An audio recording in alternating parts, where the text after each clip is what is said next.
to speak, and Darren has the clock. So it's digital, so you'll be able to see when your time is up and when you're getting near the end of your time. If you have materials that you would like for the council to receive, you give those to Mary Trentman, our city clerk, and she will disperse them to us. Okay, so you can give her the information and go straight to the podium and begin speaking. Again, we expect everyone to be respectful and courteous of others. There are obviously two different sides being presented this evening, and none of us are going to agree with everything being said. However, we do not appreciate any heckling, nor do we want you to be cheering and things like that if you agree and things. So we'd really like to keep this as orderly as we can, and it's not that we want to curb your enthusiasm, but again, we don't want to be here forever tonight. I know that when Branson held their meeting about a month ago, their meeting lasted 8 hours, and none of us want to be here 8 hours. So anyway, so that's why we're pushing to just keep things moving. I think we're ready? We're ready. Okay, so the first name on the list this evening is Ed Obermark.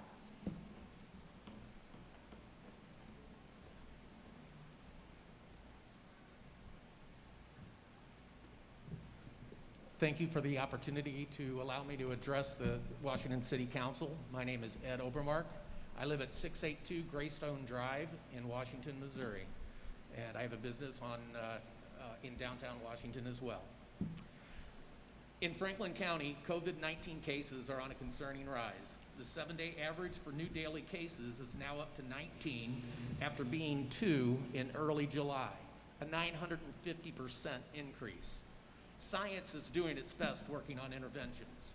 Their meta-analysis of the data concludes when 95% of the public wear a mask, new cases are reduced by 30%. I am typically as conservative as anyone you will meet.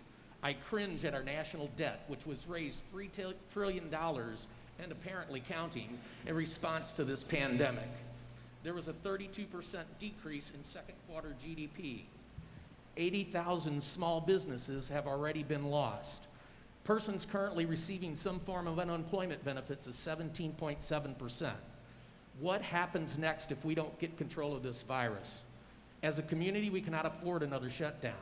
We need to take simpler action now to dampen this fire before it gets out of control and further threatens this community. I also typically champion those who guard against government overreach and overregulation. However, a primary role of government is public health and safety. Government has effectively intervened in previous issues such as seatbelts, smoke detectors, and indoor smoking restrictions.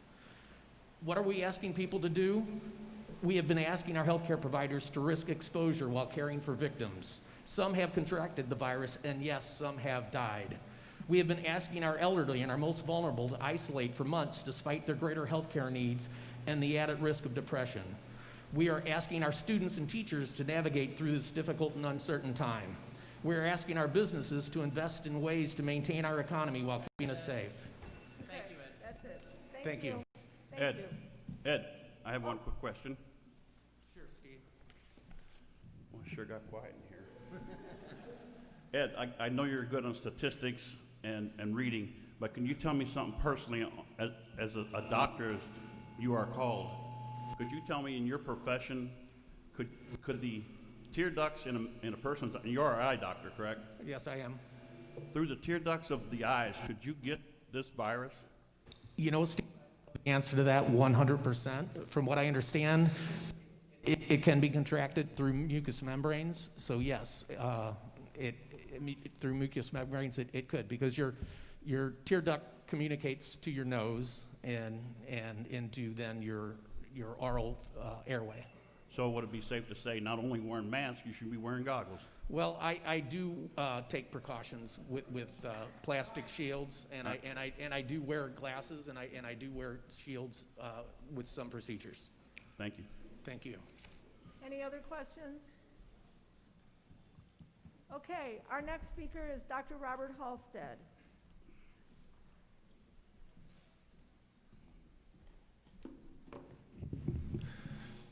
My name is Robert Halstead. I live at 53 Eastwood. Thank you for allowing me to address you regarding this issue. I've been an adult primary care doctor here in Washington for 26 years, and I'm here as an advocate of my patients and hoping to protect the lives and jobs of the city that I love through a citywide mask mandate. Our national and statewide response has been woefully inadequate, and many communities have paid a terrible price for failing to act proactively against what has simply been called a bad flu season. I'm here to be a voice against the propagation of misinformation. America accounts for 4% of the world population, and yet we have 25% of the worldwide cases and 22% of the deaths worldwide. COVID's now the third leading killer of Americans in this, at this time. It's also increased the frequency of death from other comorbid conditions, including diabetes, heart disease, and cancer.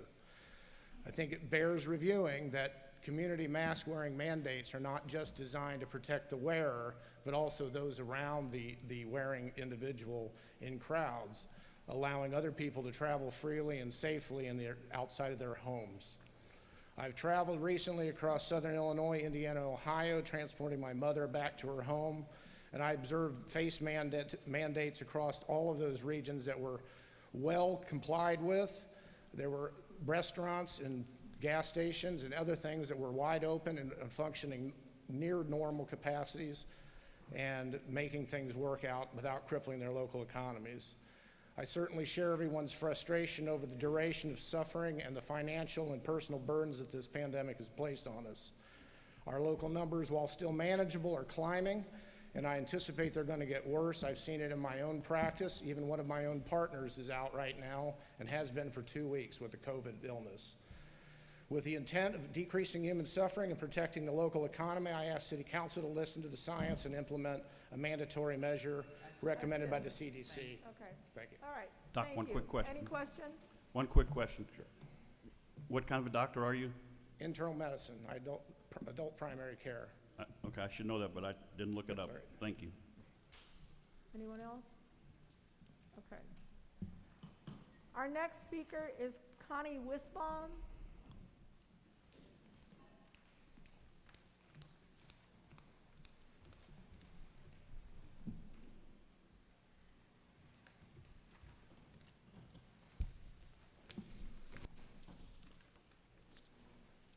Tell me when I start. Go ahead. Go ahead. All right. I am against a mask mandate Okay, by the why don't city you- ordinance. Okay, get real close to that microphone. You might have to tilt it so you can hear. This better? Up, Oh, this way. There you go. okay. I am against a mask mandate by the city ordinance or any government entity. I also feel it is a business's right to make that decision on their own, and I personally would respect that. I propose an alternative plan that includes much-needed public education and clarification of the CDC guidelines and the World Health Guidelines. Many people have their own interpretation of what those mean. Masks, in fact, are the most physically restrictive, least effective of the infection control measures when compared to social distancing and hand washing. Most of the cloth ones that are being worn out in the public do not stop COVID-19 from passing directly through them, especially if they're worn improperly or not made by CDC guidelines. I've read the research results that you guys are posting as a city council on.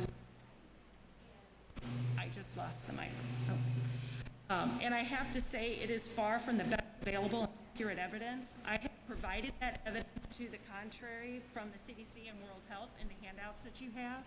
The evidence from your research doesn't come from a reliable resource. Just because a city found a 12% or 60% decrease in COVID-19 cases in the weeks following a mask mandate absolutely does not mean that there's a direct correlation between the two.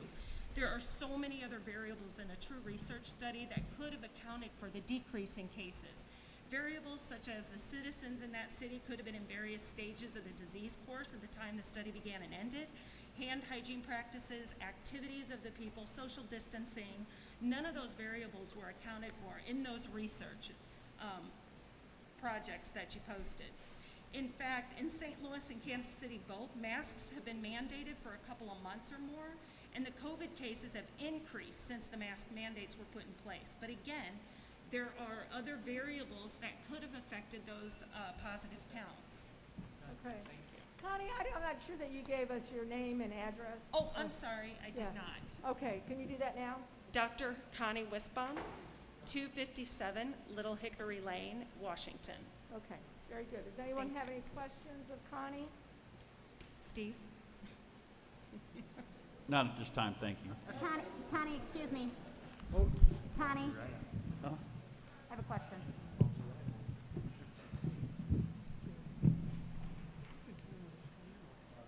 I think someone had a question in the crowd. We were mostly just thinking that our It was me, Sandy. council would have a question. Sandy, it was me.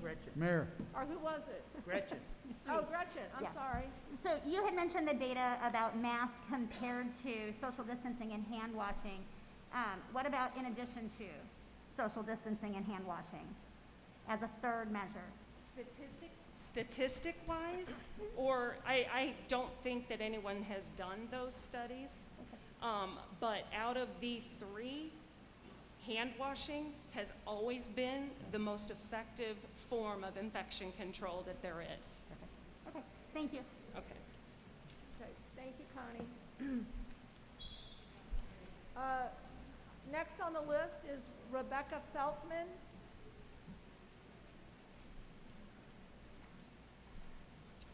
Hello, and thank you for hearing me out tonight. As you said, my name is Rebecca Feltman. I reside at 811 West Main Street in downtown Washington, where I also utilize office space in the downtown area as well for my current practice.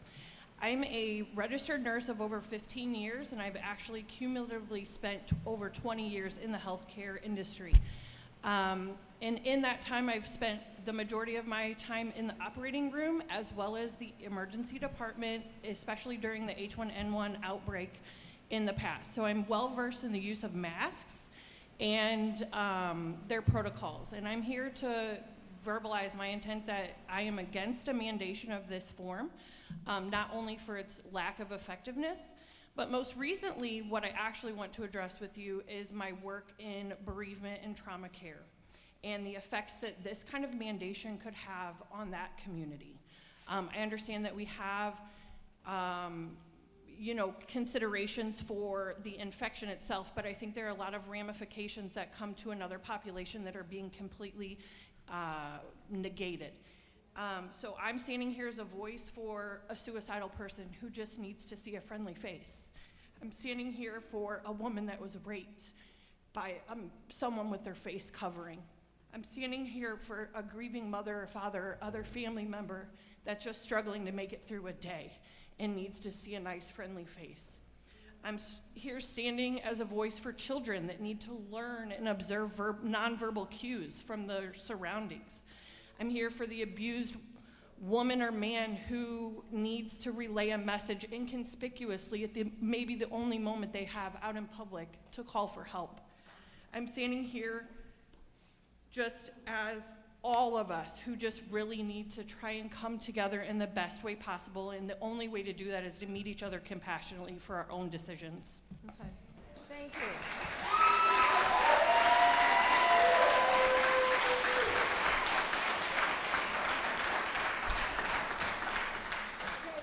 Did anybody have any questions of Rebecca? She got away. Okay. Our next speaker is Frank Rice.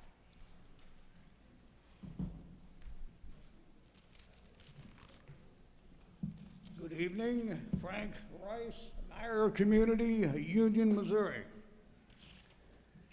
I opened with profound reverence for the great men that came before us and those principles that are the foundation of our Western civilization. William Pitt, a 1700s British parliamentarian, coined this phrase: necessity is the plea for every infringement of human liberty. It is the cry of tyrants. It is the creed of slaves. We hear this cry again as this virus has been seen by many in government across our nation as an opportunity to limit liberty and to seize more power. As Rahm Emanuel stated, never waste a crisis. All right, come on. Many cities, counties, and states have co-opted this crisis and become drunk with power, threaten, intimidate, and rule with an iron fist of assumed authority. Cherished and ingrained in the soul of all true Americans is liberty. We will not bow, we will not submit.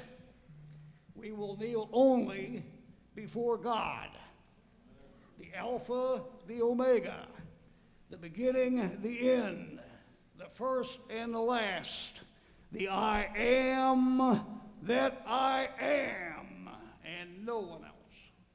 Thank you. All right, thank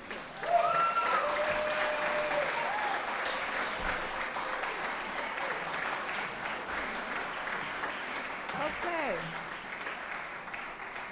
Well, we can't drag that on too long. So anyway, okay, our next speaker is Eric Elof.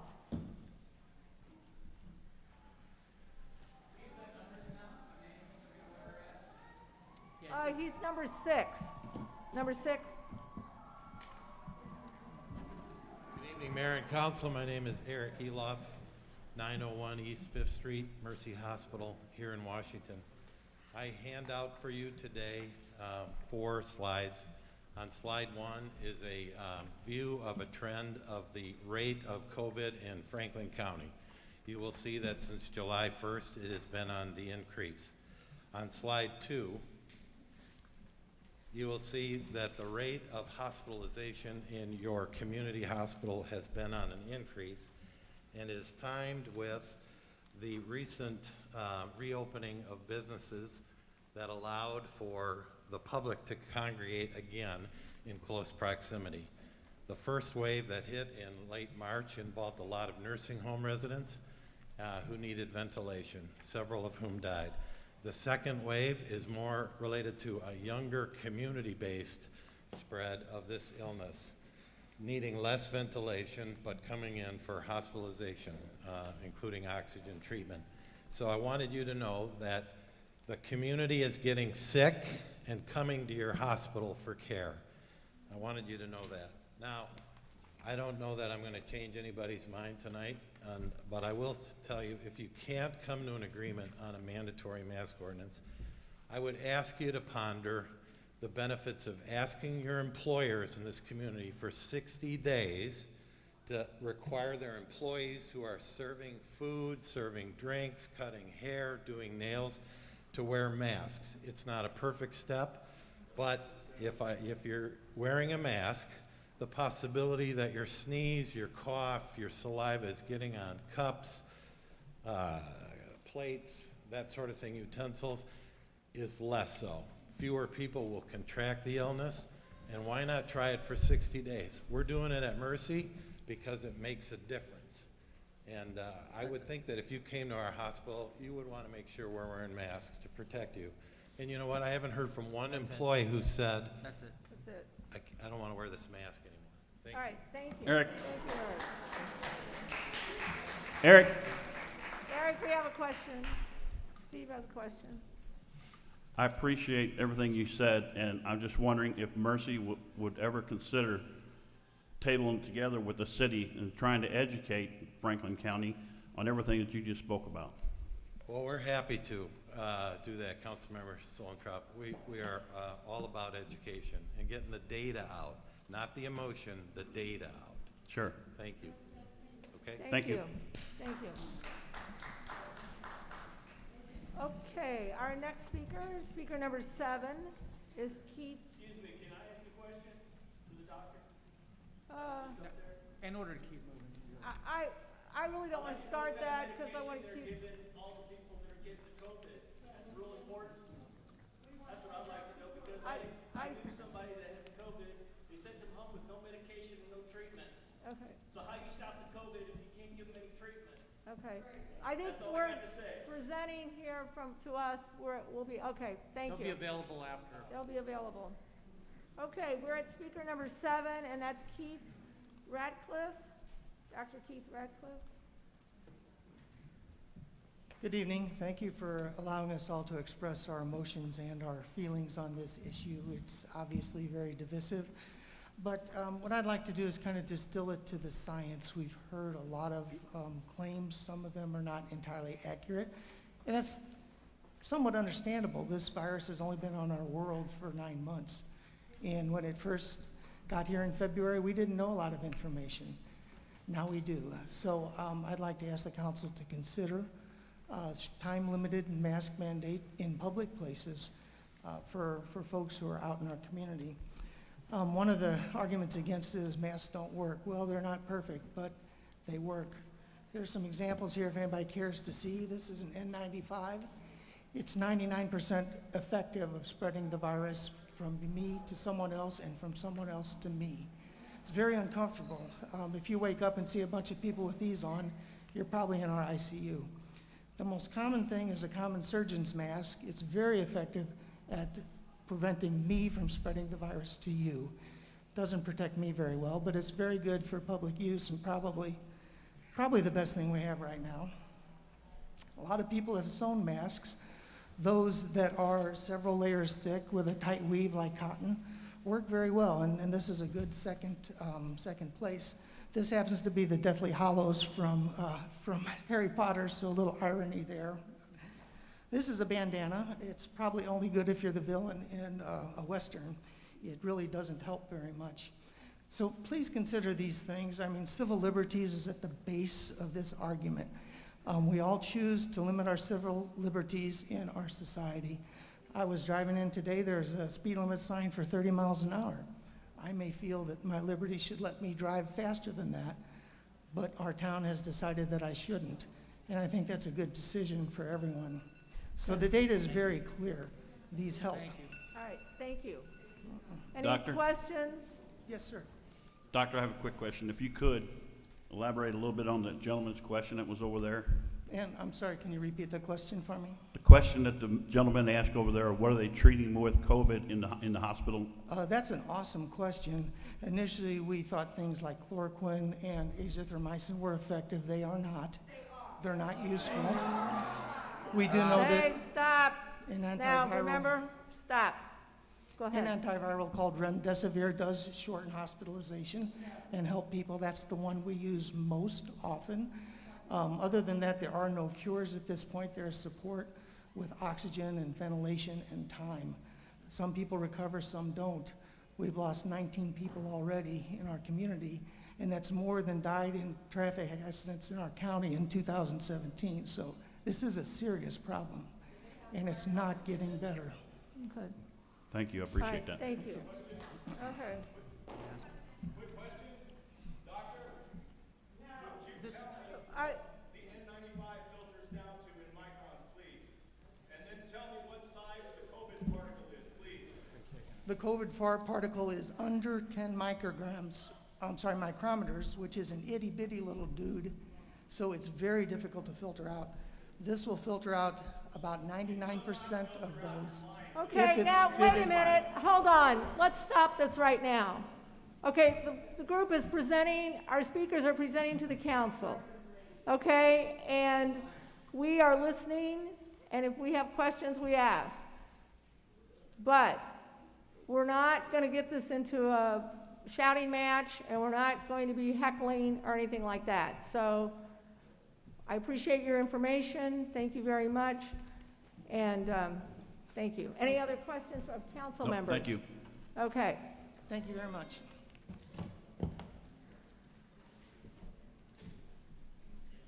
All right, speaker number 8.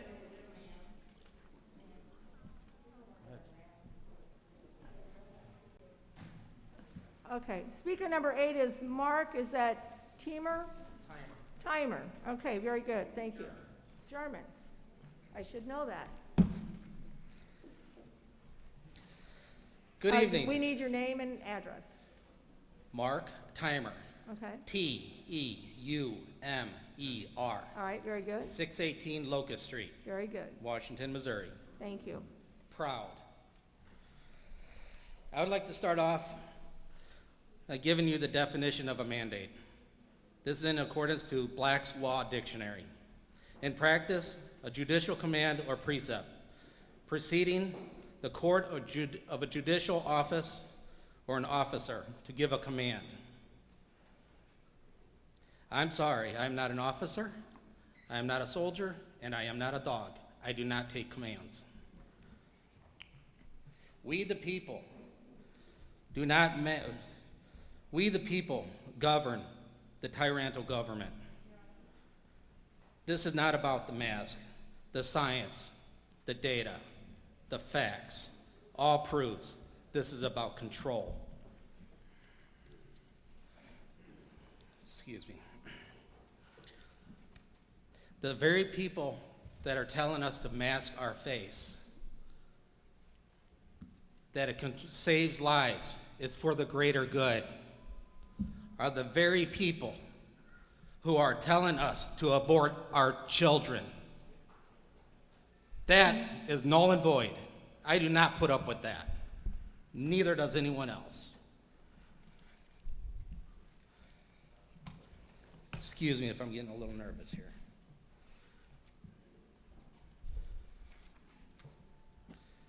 Where are we at here? I want to tell you about the Civil Act of 1964, Title II and Title VII. That is why I'm not wearing a mask right now. It is against my religious belief to wear a mask. Okay, very good. All right, thank you. The timer just went off. So, all right, thank you, Mark. Now,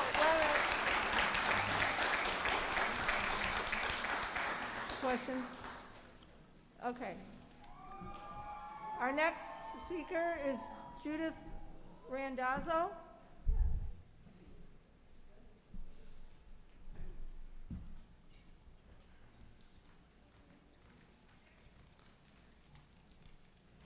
Good evening. I'm Judith Randazzo. I live in Union, Missouri. I've been a registered nurse for... Pull the microphone down a little bit so we can, there you go. I've been a registered nurse for much longer than I'm willing to admit, but I have over 40 years in the operating room. I'm also a legal nurse consultant of 22 years. What I want everybody to know to begin with is when the coronavirus came, it was known as the novel, N-O-V-E-L-L-E, novel coronavirus. Novel meaning new. And in medical terminology, scientific terminology, it means new, never studied, never seen before, never in humans. So in the beginning, we got our information, the NIH, the National Institute of Health, got their information from the World Health Organization, who got their information from the Chinese. It was incorrect information. We now know that. So in the beginning, no one knew anything about this. And immediately, what we're doing is we're sequestering and quarantining all of the healthy people along with all of the sick people. I've never seen that done ever in 40 plus years of nursing. In the operating room, I'm just going to say, addressing masks. In the operating room, a mask is totally a different N95 mask. I have brought a whole bunch of masks to begin with, and my understanding from the science, from the New England Medical Journal, from even CDC, from 3M Corporation, and I called the representatives, the coronavirus, the size of the coronavirus under electron microscopy is 0.125 microns. The masks that are capable out to the public, the non-PPE, only filter down to 0.30 microns. All right, your time is up. The bell just went off. So anyway, thank you. Does anyone have any questions? All right, thank you.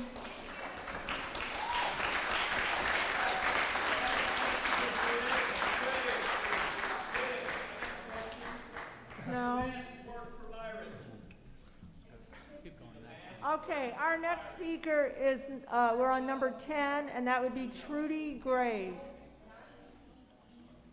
Trudy?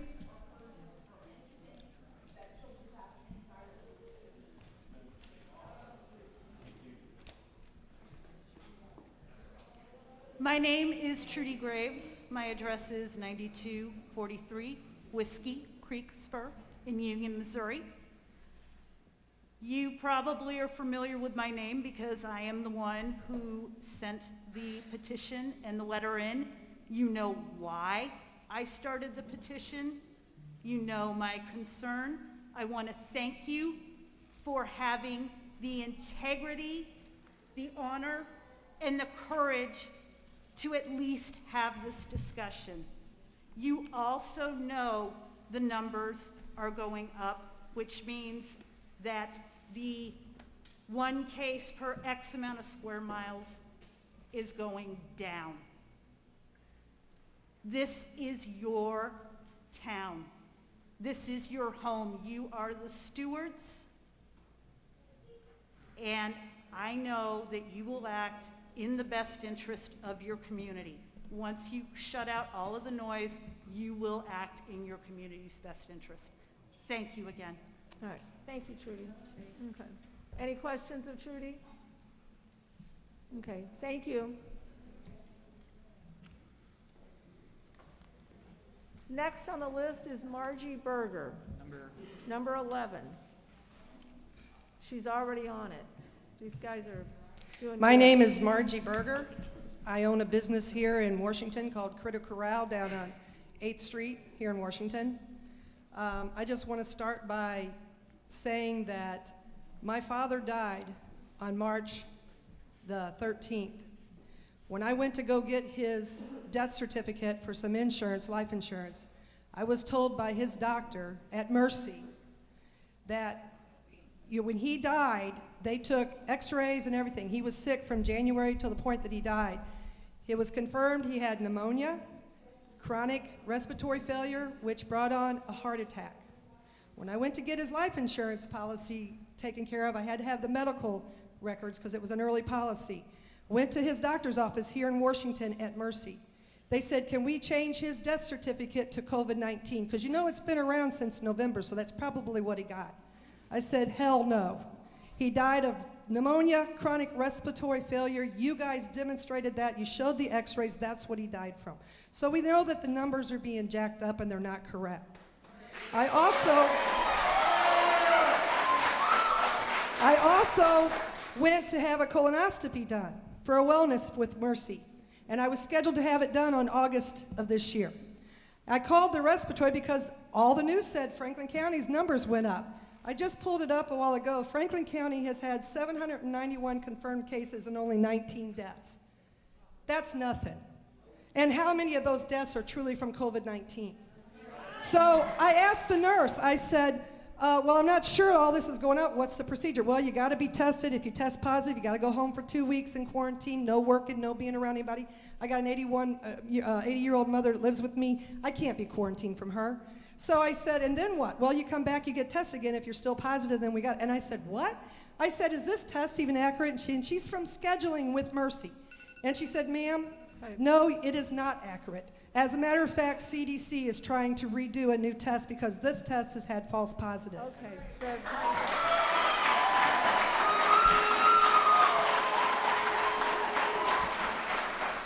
Okay, our next speaker is number 12, and that would be Benjamin Brown. I believe that Benjamin was at our council meeting the other night.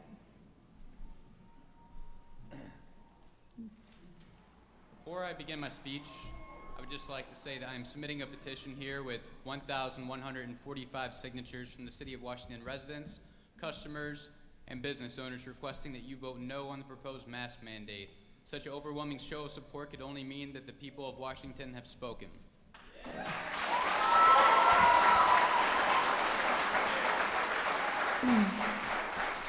Benjamin, is that in addition, is that a different list than what you gave us the other day? Just a lot bigger signature list. Everything else is the same.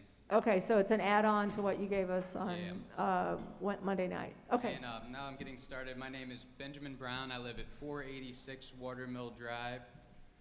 After leaving Monday night's protest, I turned into the live stream to watch the remainder of the city council meeting. There was one quote I heard in particular that I simply could not believe. When referencing the very constituents that this council represents, I heard Councilman Scornia say the following: "What bothers me the most is all these people that just want to come in here and tell us what to do. But we're all running unopposed." Well, you didn't hear the second. Okay. Do these sound like the words of somebody that's here to serve the people or here to rule over them? Let me be clear, sentiments such as this have no business in public service, and language such as this, irrespective of tonight's outcome, is worthy of nothing short of a recall from office. Desire to win an election should not be what compels you to follow the will of the people. Your motivation should stem from a sense of duty, a desire to serve the people of this community. I found this genuinely concerning because, after all, there are few things in this world as dangerous as a politician who believes they aren't accountable to the people. Many people would call that a tyrant. It is my sincere hope that these beliefs are limited to Councilman Scornia and not widespread throughout the council. When addressing the subject, I also cannot ignore the fact that, Mayor Lucy, just this past Saturday, you yourself attended a very large gathering. I saw quite a few photos from this party or shower, and there were an awful lot of people congregating very close together, and there was not a mask in sight. Right. You might be surprised to learn that I decided not to share these photos. As easy as it would have been to pass them on to any of our 3,100 Facebook followers, up till now I have not shown or mentioned these to a single member of this group, nor a single person for that matter. They're done. Okay. Why? I'd like to reclaim my time. Nope, I'd like to we're reclaim not. my time addressing the comments of Councilman Scornia. We're not because that's doing that. something that's never been said in the public. Okay. Our next, we're not. No. Okay, the next number. Why The did I not next share these? number. Mayor Benjamin. Lucy, I kept these private out of respect. Benjamin. Out of respect for your freedom to make decisions for yourself as to how to protect yourself and your family. Every American has the right Benjamin. to analyze risk and take the precautions they feel. Benjamin. Benjamin. Come on. Benjamin. Benjamin.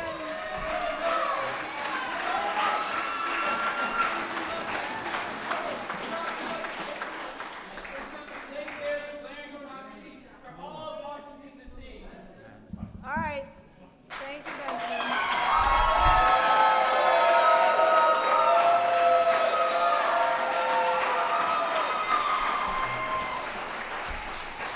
Our next speaker is Joan Hoffman. Yes. You're Hi. welcome. Wow, tough act to follow. Okay, my name is Joan Hoffman, and I live at 2305 Sandalwood Creek Court in Wildwood, Missouri. I'm speaking tonight because I grew up here and I still come to Washington quite often. If any of you lived in Washington back in 1985, you probably know my story. You might not know my name. I was abducted from my driveway in St. Clair, driven to a different location and raped. The only part of my experience that was unusual was that my attacker was caught, and that's very significant because during my attack, he was wearing a ski mask. He turned out to be the same man who sexually assaulted a girl at the Washington Fair maybe 2 years before. This man was dangerous, a serial rapist. Thanks to Franklin County police and prosecutors, he was put in jail and he died in jail. He is no longer a threat. And you might be asking, now what does this have to do with this mask mandate? The only unusual part of my story is that he was caught and imprisoned. 1 in 3 women will be sexually mistreated throughout her lifetime, and we are talking about a mask for a virus with a 99% recovery rate, at least. But I also, before I forget, and again, if you think what happened to me is unusual, let's talk about our children. They're used to seeing people in masks now. They're not going to know whether or not, if someone with a bad intent comes up to your child, they're not going to know any different. Maybe you think that's unusual, but what is common, excuse me, thank you. What is common is that children get kidnapped by their non-custodial parent. And if that kid is required to wear a mask and that non-custodial parent wants to tape their mouth shut, no one will know. Okay. That's why I'd like you to consider. Thank you. All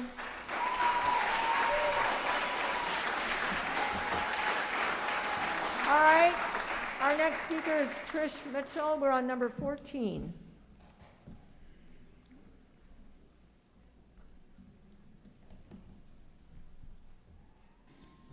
Good evening. My name is Trish Mitchell and I live at 821 West 5th Street in Washington. I appreciate your time and your service to the citizens of our community.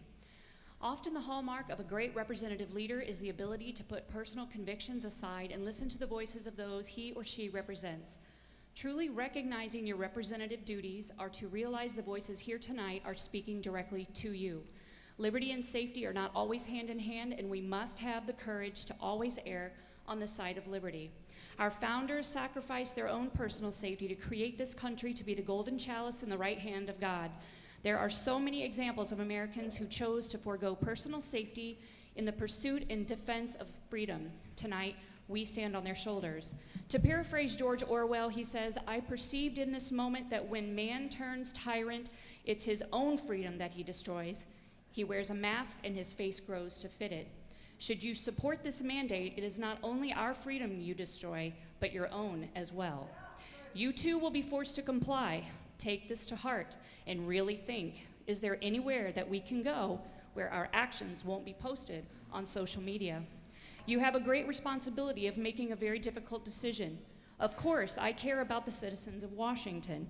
I don't want anyone to die from this disease any more than I want anyone to die from COPD, which is what my mom recently passed away from, or from emphysema, which is what my father passed away from, or from drowning, as my brother did. Just remember, we can't hide from a virus.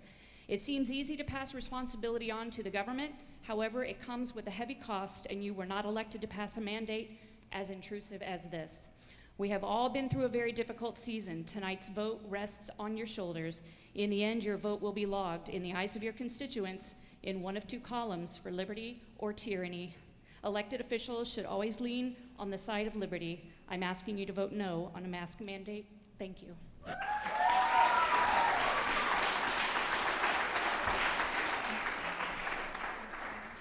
Okay, our next speaker is Ryan Eaton. You're number 15. Ryan Eaton, 742 Southern Hills Trail. I'm going to pull the microphone up a little bit so we can hear you. There you go. You can reset that. There you go. Okay. There you go. Ryan Eaton, 742 Southern Hills Trail. I'm here to talk to you about micron in size. I ran a lab for 12 years. They did particle size testing, thousands. Hand in hand, right next to the government, we did parallel sampling. Your hair is about a 50 micron in size. A red blood cell is about a 5 micron in size. To give you an example of what we're talking about here, we've already determined that the virus is 0.125 micron in size. We were required to wear respirators every day. We had to have respirator fit testing by a doctor. You had to be clean shaven. You had to document that you cleaned it before you used it. You had to store it properly. Why? Because it was mandatory to stop those particle size, okay? Why is that important? This is not going to stop the particle size. A sneeze is from a 5 micron in size all the way up to a 400 micron in size. The American National Standards Institute, ANSI, safety glasses, you guys that are in construction, wear safety glasses. They have an ANSI rating on them. It's because they've been pre-approved after study after study after study. There's not an ANSI standard for this. Why? Because it doesn't stop it. So my concern is we're wearing these, and it's doing more harm. Duke University just published this gaiter that all construction workers are supposed to be wearing are more harmful because these small particles that are supposed to float away are being captured in here. Thank you. I have a quick question. Yes. Thank you. Of all the masks that you know, the particles, what is the lifespan of a mask from the best from the worst? I used a 6500 3M with a 794 filter. Good care of those would last about a month. Now that's made out of plastic and rubber, okay? This, you're supposed to wash it. I don't know what side you're supposed to put it on, but people are putting it in their pocket, hanging it from the rear view mirror. I mean, dust particles are in your car. You got your air conditioner on. So when you put it on, you're actually putting pollen, ragweed, mold onto your face. So the 6500, to answer your question, I'm sorry, 6500 3M with a 794 filter. The N95 states that you have to be fit tested, which requires you to be clean shaven. Fit tested must be done. That's a 10 to 12 micron in size. Surgical masks are 10 to 12 micron in size. I was told that if you take this mask and put it in an envelope for 7 days, you could use it again. Is that correct? No. Thank you.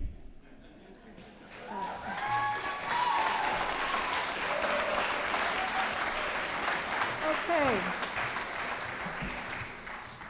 At the podium is John Bauer, number 16. John Bauer, 807 Shaper in Washington. I'm president of East Central College and for the past 33 years a resident of Washington. I truly appreciate the difficult position the leaders of our community are in.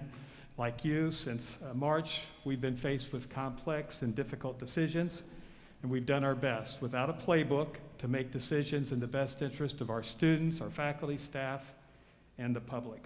We've had to walk the line between health and safety on the one hand and delivering quality education on the other. I'd like nothing better than to get back to normal as quickly and safely as possible. We've required masks since we reopened on a limited basis in March. We've continued through the summer. We'll continue that this fall. Our semester begins on Monday. But we're affected not only by what we decide on campus, but what happens elsewhere, and that's really my perspective tonight. The more comprehensive our effort, the more effective it will be. The more consistent our strategy, the sooner we'll get to a point where these measures will not be necessary. Washington provides about 16% of our enrollment at East Central. More students come from Washington than any other community in our district. I can have a direct impact on what happens on our campus, but when we approach this collaboratively, that impact is even greater. And on the other hand, the more isolated our decisions and others are, the less effective they'll be. We're not going to wear masks on campus forever. I review the data daily. I'm eager to see sustained decreases in active cases.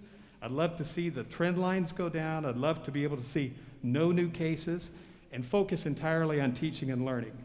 My job is to help us get there. I know you want the same for Washington. So I ask you tonight, as a resident, as a family member in Washington, to join in this team effort. Thank you very much. Thank you, John. Any questions of John from the council members? Okay. All right. Okay, thank you. Our next guest is number 17, David Chalk.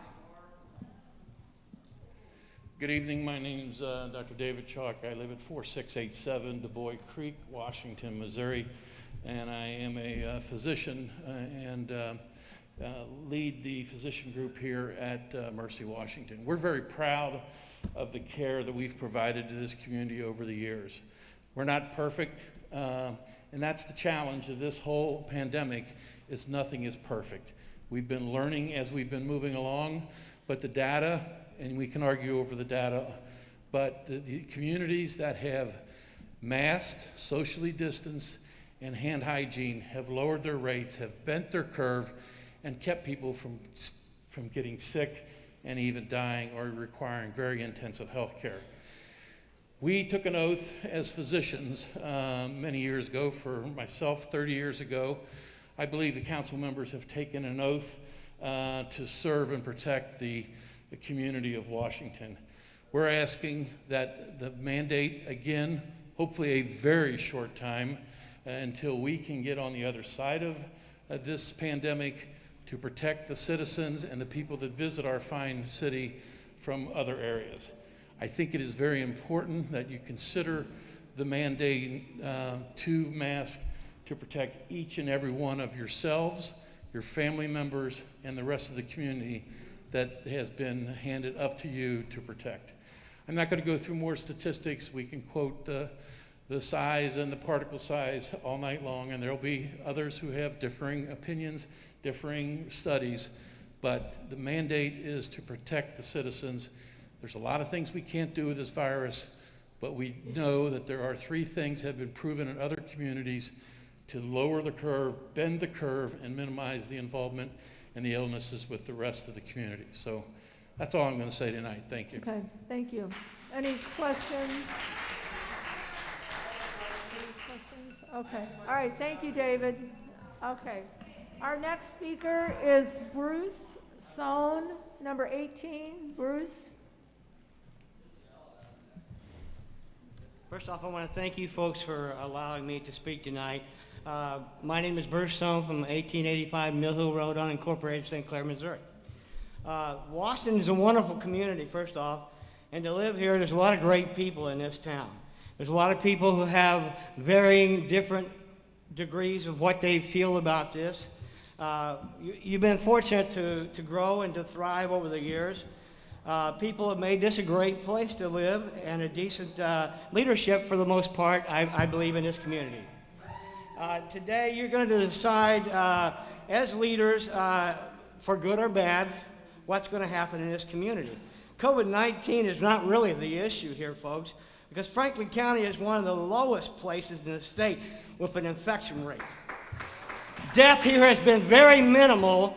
People are dying from other things a lot, far more so than from the COVID, okay?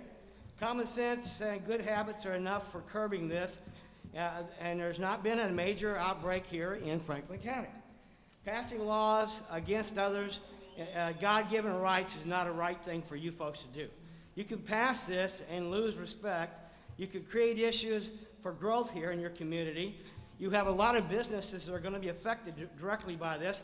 And as your very first speaker brought up, 50% of small businesses have been shut down and closed permanently.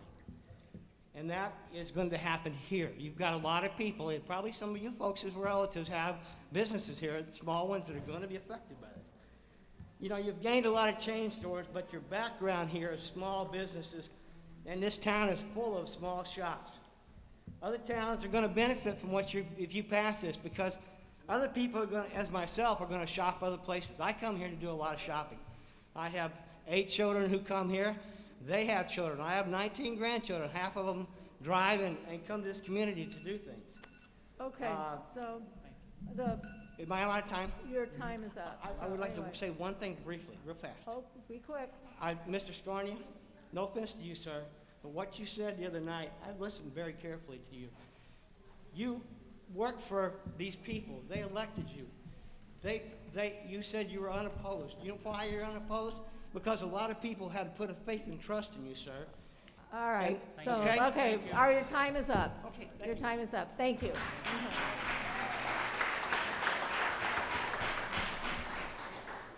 Okay, we're on number 19, Eli Gospel.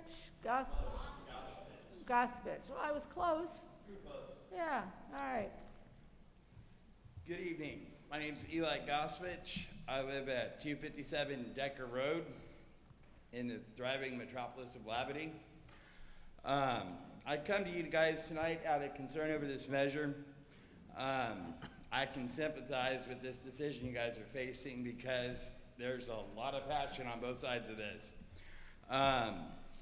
First, let me say I really love this city. I came here as a transplant. I'm originally from California. But I feel so strongly about this, I actually pulled my kids out of Washington School District when they implemented this measure. Plain and simple, I don't think Washington needs a mask mandate. The idea is that government's role is to protect the health of its citizen. Falls right back to the idea, never let a good crisis go to waste.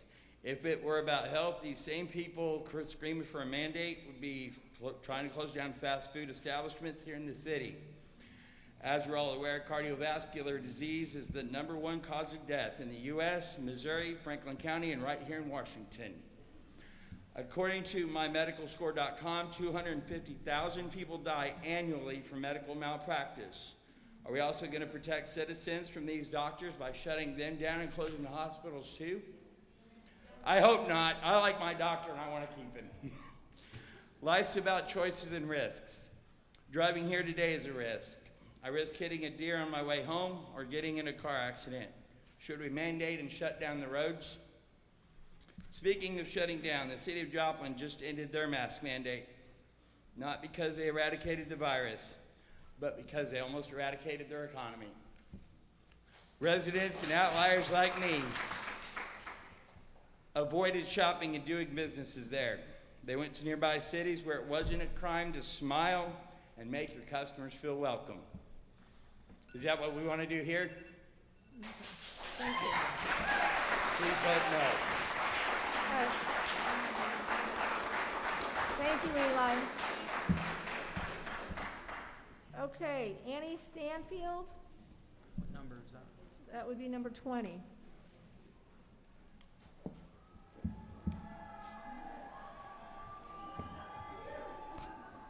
To the members of the council who are undecided. Oh, wait a minute, we need your name and address. I'm sorry. My name's Annie Stanfield. I live outside the city limits, but I have a small business at 201B West Main Street in downtown Washington. All right.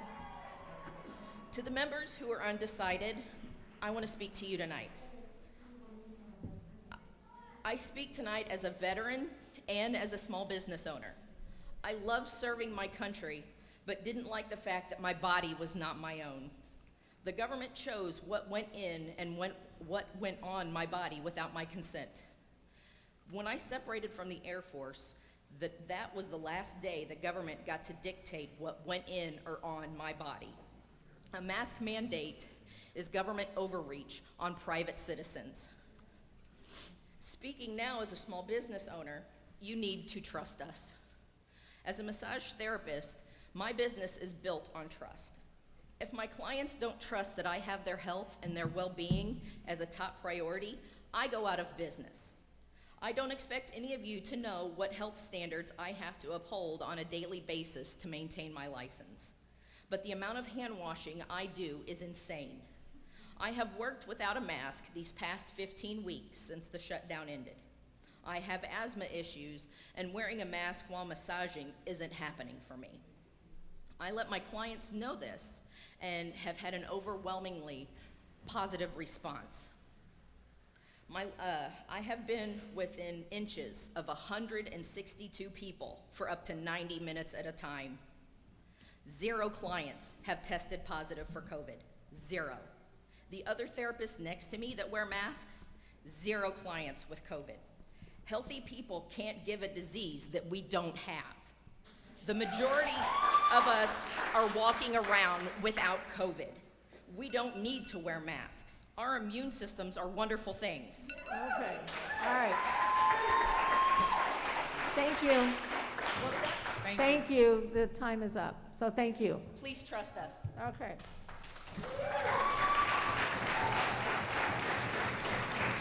Okay, our next speaker is Sarah Biermann.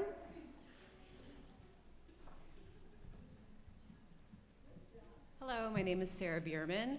The address is my business, 6 East Front Street. Thank you for all listening to all of us, and I know you're all going to do what you think is best to represent us. So I stand 100% with Rebecca Feltman, what she had to say, the beautiful pregnant woman who is up here speaking about let's think about the other side. I work a lot with people that are suffering from PTSD, anxiety, and depression, and there's a silent suffering that goes on that greatly is affecting them when they're even considering that this might be a mandate for them. So as a business owner, The Blue Room Wellness Center is a small business, so the revenue is not going to mean much to the city. But the point is, in the last 3 months, our out-of-town, meaning out of Franklin County, clients have increased by over 50%. Now, these people are bringing their friends, their family, and they're making a day out of spending it in Washington. They're having lunch, they're eating dinner, they're shopping, and what we're hearing over and over is, wow, I had no idea Washington, Missouri had this much character. They're staying for weekends at Airbnbs, and what they're telling me is that they can come here, and they're so appreciative because they still feel like they're a human being. So I would like us to just look at that point, and thank you. I'm not going to take up any more time. Okay, very good. Thank you, Sarah.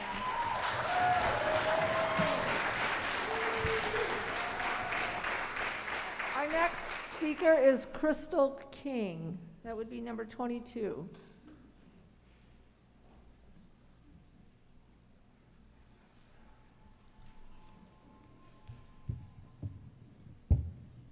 Can you hear me okay right there? Yeah. Yes? Yep. Yes, okay, my name is Crystal King. I live at 250 Pleasant Drive, apartment 6 here in Washington. I follow a doctor online who is internationally recognized on nutrition, health, and medicine, and she's also a lobbyist and a public policy expert. As such, she hears from people all around the world whose rights are being violated. I want to share a few of their stories that will hopefully have you considering some consequences you may not have thought of.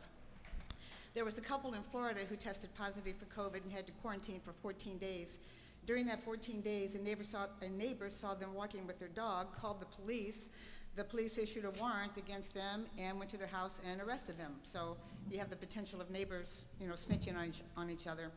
There was a man whose father was in a nursing home and could barely speak. He would use his lips and his hands to form words and signals and letters so they could communicate, but with a mask on, it was almost impossible for him to communicate with his son. Or think of anyone who's got a serious breathing problem, or maybe someone who is autistic. There are some people who physically or emotionally cannot tolerate a mask and should not be forced to wear one. There was a woman in Kentucky who tested positive for COVID. 2 days later, 8 people from the health department showed up at her home, one of them dressed in full hazmat gear, and presented her with papers that stated that she had to wear an ankle bracelet and not move 200 feet beyond her home. In Arkansas, Governor Hutchinson mobilized the National Guard to remove people from their homes and place them in forced isolation facility. In Ventura County, all residents of an apartment building were ordered to be tested and quarantined until the results came back. All their keys were deactivated and they couldn't leave the building. So this isn't just about masks anymore, and it certainly isn't about our health. It's about standing up to and stopping that kind of tyranny. And it's not happening here yet, but it's coming, and if we don't do something to stop it, it could be here too. So for me, voting no on the mask mandate would certainly be a move in the right direction. And that's all from me.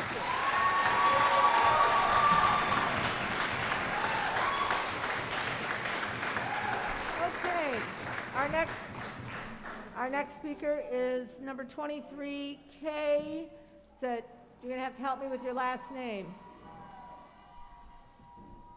Gutzloff, something like that. Guetzloff. Is Kay here? She may not be here. She didn't pick up her card. Oh, okay, I'm sorry. That's okay. Okay, number 24, Eric Anderson. I saw Eric earlier.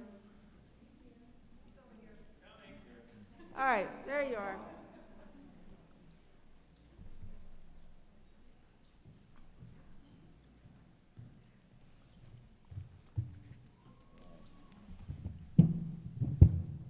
It's adjusted. All right. My name is Eric Anderson. My address is 1155 Hillview Drive. Hello, City Council, Mayor Lucy, and fellow Washingtonians.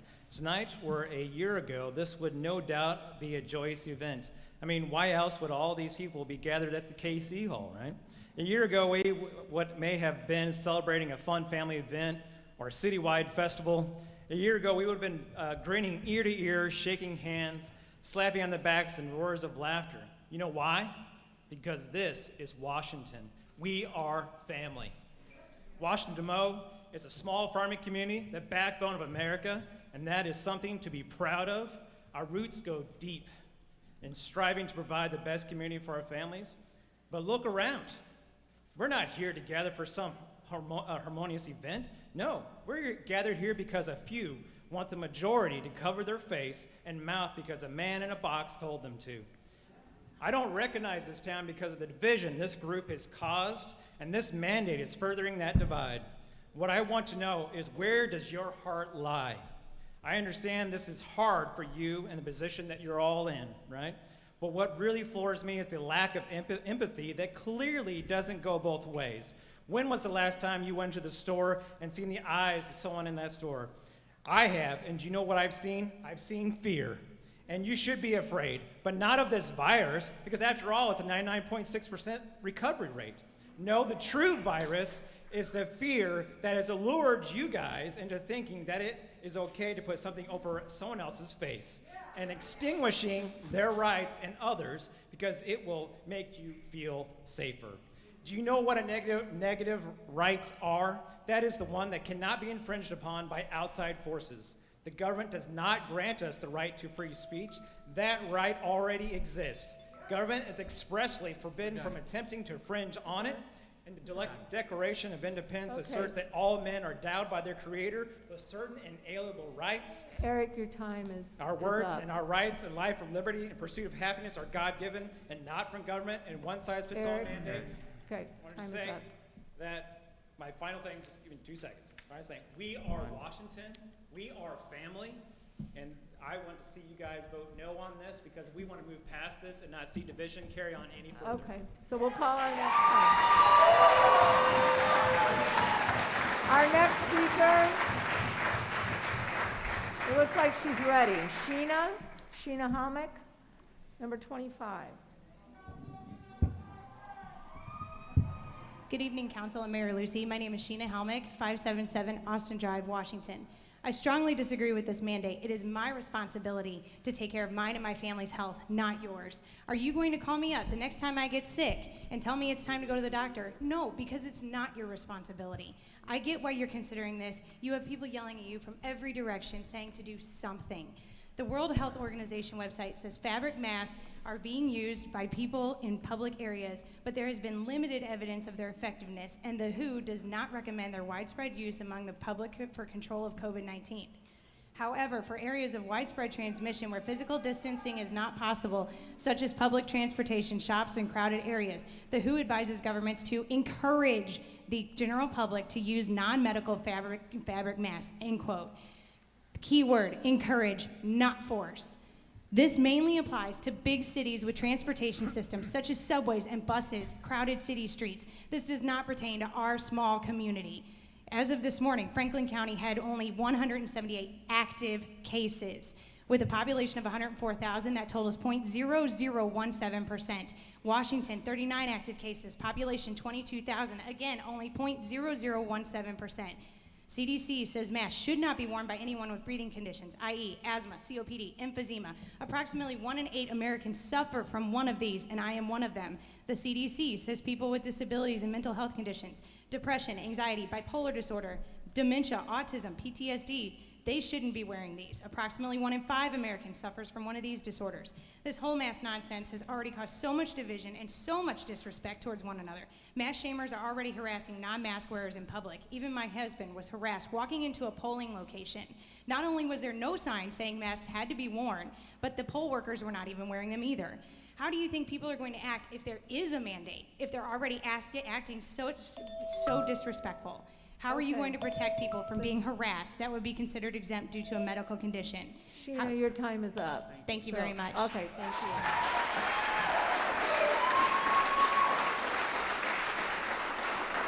Okay, our next speaker is number 26, Brian Nieves.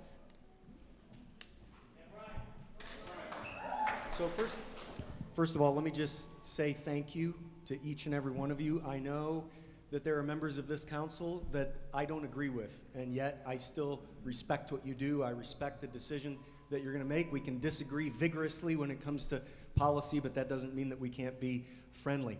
You know, I've served in the military and the U.S. Navy. I also served in our state legislature. In both of those places, I had to raise my hand and take an oath. I swore an oath to the Constitution.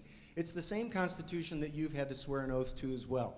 There are two main things that I want to just talk very briefly about tonight. First is the proper role of government, because government really, when it's all boiled down, government is power. And so what I'm asking each of you to maybe just remember or bring back into the front of your mind is that you have been entrusted with power, almost immeasurable power, because government is indeed power. So I want to talk about the proper use of that. The other thing that I want to talk about is the effect that this will have on our law enforcement community. For the last week, I've just been almost losing sleep imagining what it would be like to be a police officer right about now, knowing that criminals with criminal intent get to start their day, they get to start whatever they do with a mask on and not have to worry about anyone pointing them out or looking at them twice because they're wearing a mask. What a glorious day for criminals it will be when everyone is mandated to mask. And so let's think about what it's going to do for our police officers. The next thing that I would say is that, and I say this respectfully, please understand, none of you, not one of you on this council is actually an expert in this area. You do not have advanced degrees in epidemiology. You are not an expert. And when you have to make a decision about something for which you are not an expert, I want to encourage you to do what the Constitution demands, and that is to protect freedom over your opinion. Your job is to protect freedom, not force your opinion. Thank you. Thank you. Oh, my address. I didn't give my address. 350 Country Club Bluffs Lane, Washington, Missouri. All right, very good. Thank you. Our next speaker, number 27, is Jackie Bean.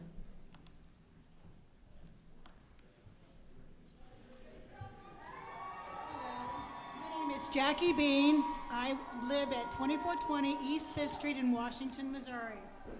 I really do appreciate the job that you guys are doing, but you need to honor your oath. You put your hand on a Bible and said that you would honor the Constitution and the Bill of Rights, and that does not include taking away my civil liberties for your opinion.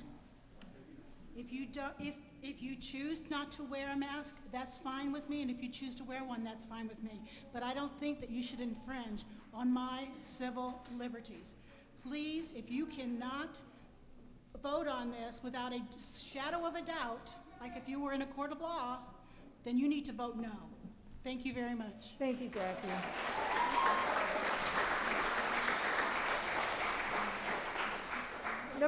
Number 28 is Carrie Cline. Cliney? Did I say that right? The old Clinky say it Clinky. Okay. Maybe it's spelled wrong here. I want to thank you for allowing us this opportunity. And I also want to ask you guys, before I say anything else, I've heard during different meetings that you're not hearing from the people. I want you to recognize all of the people that are out there. There are plenty that are feeling this. My name is Carrie Clinky. I live at 1090 Caroline Drive here in Washington. I am all about protecting life, but I am also passionate about living life. By having mandatory masking, you are taking away personal freedoms and community and the ability to live. That is not the responsibility of a city council or any other level of government. Your job is to protect our rights and to serve your constituents. We are your boss. Why do you feel it is your responsibility to legislate what someone does or does not put on their face? It is true there are studies that support mask wearing and it's beneficial. It is also true that there are studies that show that it's not helpful and even harmful. The consensus is not there. The science is not there. The national numbers, well, even the CDC has admitted, are grossly inflated and still little above that of the seasonal flu.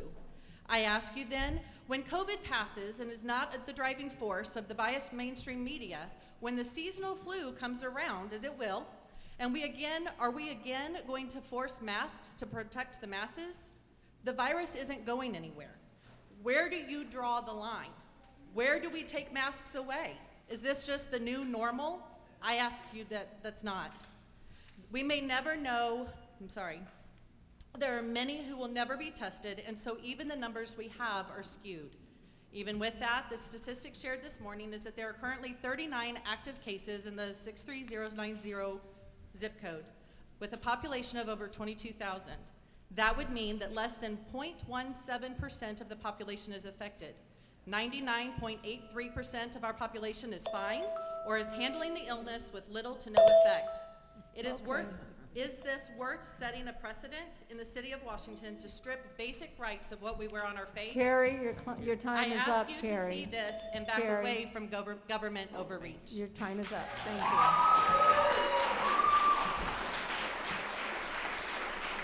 you. Number 29, Stan Eden.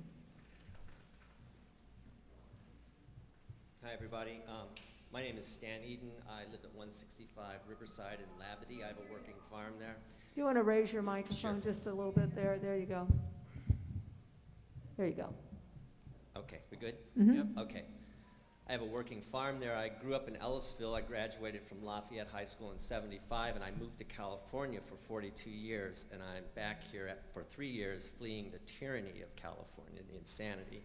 Harsh measures by government have had no effect on this virus.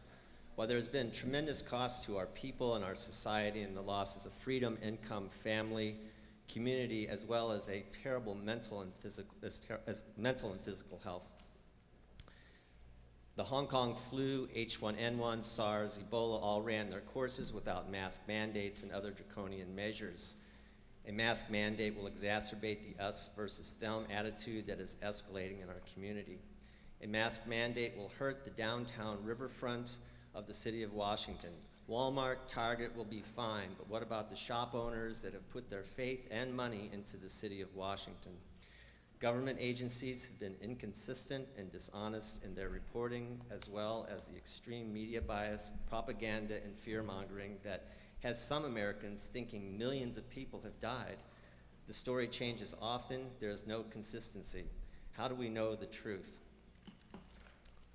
So far, government and media action has been tantamount to burning down the house to kill a mouse. So I ask the council and mayor, no more fires. Thank you. Thank you.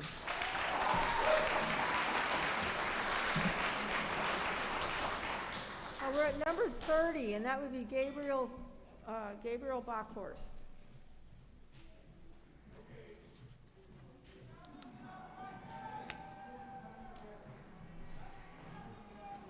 My name is Gabriel Bachhorst. I live at 20691 Charette Creek Road. That's Warrenton, Missouri. I love Washington. I'm in Washington every day. My son goes to school here. I take care of all of our business here. This town has become a new home for me. I wrote all this out thinking I was going to share facts, but it's everybody's pretty much covered them for me. I feel as though that our community and our country have been put through more hell than anybody should have to go through this year. We have all had our lives disrupted by the COVID-19 coronavirus and untold amounts of civil unrest. We have weathered the storm of business closures, schools and churches being shuttered, and the fear brought by total disruption of our daily lives by this purely political stunt. Go on. I'm here to oppose the mandatory masks. As you can well tell by what I've already said, I would like to bring up a couple points that other people have covered, though. We're not outlawing cheeseburgers in the bars. Everybody can still have a big soda at the gas station, but is that coming next? All these huge causes of death in this country, and you all have never done anything to render any of those obsolete, to make them go away. Why this now? That's what we all want to know. With the face coverings, they don't work. We all know they don't work. The gentleman from the lab pretty much laid that out for us. I know the doctors have another opinion, but they want everybody to be sick. You guys get emergency money from the federal government. The more people that are sick, the hospital makes more money, the more people that are sick. Gabriel, time is up. Gabriel, your time is up, so. Thank boy. you. Okay, very good, thank you.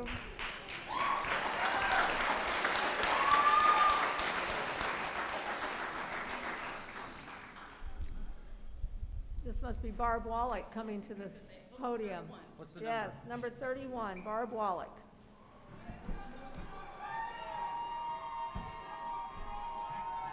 Okay, first of all, I'm here as a parent, as a mother, a wife. I don't have all the answers. I know a lot of you. I have lived here my whole life. My parents grew up here. My grandparents grew up here. I love Washington. I don't want to see this big upheaval that's happened. I'll be real honest, coming in here tonight, I wasn't sure I could do it because there were so many people and I felt so constricted even trying to get in. And I don't have a lot to say, but I am going to say something that no one else has said. I am speaking on behalf of our daughter who has no voice. She is handicapped. She has been her entire life. My husband and I have taken care of her and seen to her safety and her health for over 30 years. We continue to do that. However, if we don't have this mask mandate, she has basically been quarantined since March 15th because she can't take the chance of getting something from someone else. Now, you might look at that and say, ain't my problem, it's your kid. But I grew up here. This town always sticks together. This town has always been tight-knit. Neighbors watched out for you, whether or not it was, I need to have help with my kids because somebody's really sick, if there's a tragedy, whatever it is, we always stick together. I don't know, to be real honest, I don't envy any of you sitting there because I'm sure this decision is going to be really tough. I don't know how it's going to all of a sudden be peaceful no matter which way it goes. But I will say that I hope in time Washington will recover no matter what happens. But I can't take the chance on her getting sick. So by everyone getting their freedom and all of that, she gets hers taken away. She can't speak for herself. All right, the timer. All right, thank you, Barb.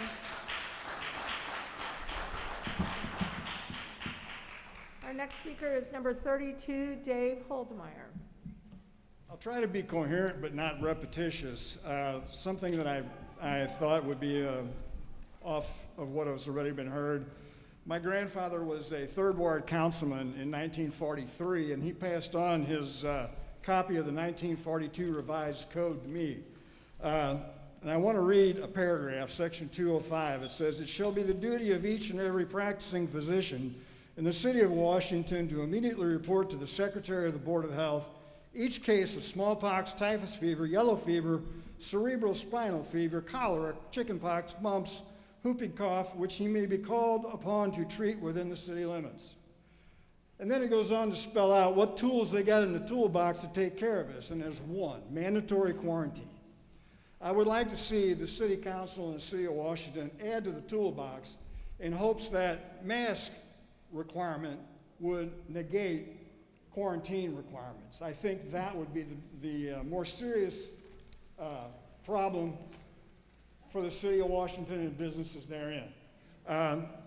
Everything else I wanted to say, the docs have already said, and I thank them. I noticed online where I had, you had the petition for the masks, I read names of people who I've trusted my health with for a long time, and I continue to do so. Thank you. Thank you, Dave. Okay, number 33, Robin Reese. Robin Reese, 21 South Winds. Weeks ago, frontline doctors held a 2-day White Coat Summit in D.C. saying Americans were being misled. This can be found at band.video because news media refuses to air it. Experts who aren't puppets agree masks don't help and are causing an increase in positive cases. They break down the large viral droplets that would quickly fall to the ground otherwise, making them smaller to float in the air longer. The warm, moist mask harbor germs, increasing the viral load breathe in and breathe out, making the air more dangerous for us all. The average thread count in a cloth mask holds about 47,000 virus particles per each tiny cloth hole. If this virus is so deadly, why aren't there hazmat bins for mask disposal? Because it's about control, not health. The Nobel Prize winner who created the test currently used warned it would give rampant false positives. Mask employees are forced to work in oxygen-deprived, deficient workplaces, violating OSHA rules. Firefighters prove online reduced oxygen and dangerous gases beneath the mask. They decrease the body's ability to rid itself of carbon dioxide, causing hypoxia, leading to kidney damage. Doctors risk all to spread truth, but media and big tech censor and ban them. We demand our leaders stop doing as told and start protecting us, not from COVID, but from the lies. Mask boxes and inserts state masks cannot prevent disease or the spread of viruses, yet manufacturers are now told to remove this truth from new production. Hitler tried to take over the world as people were silent, going along for the greater good. They were cowardly tools to destroy their fellow man. We demand our leaders protect us by not being puppets during this crisis, but to promote truth, that healthy vitamin D, C, and zinc levels are vital to protect us against COVID, which has a lower death rate than the regular flu. Finally, mask mandates endanger those who lawfully don't mask for medical reasons, making them targets for violence by those who see them unmasked. Okay, Thank you. Thank you. That's it.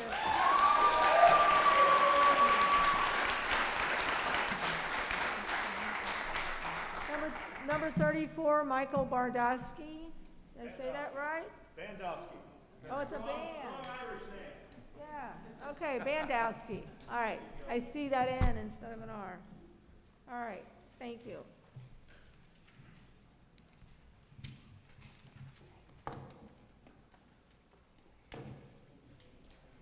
Good evening, and thank you for the opportunity to speak tonight. I'm Michael Bandowski. I live at 2761 Shawneetown Ford Road, Union, Missouri. I have two daughters that work in Washington, and I come to Washington and shop here all the time and support this community, so that's why I'm here tonight. I want to talk about something that's been briefly mentioned a little bit. It's the oxygen-deficient environment that exists within a mask. I'm an OSHA 30 trained fellow. I'm respiratory trained, been fit, tested, medically cleared to wear a respirator. I'd encourage you to look up the OSHA standard for a safe air environment.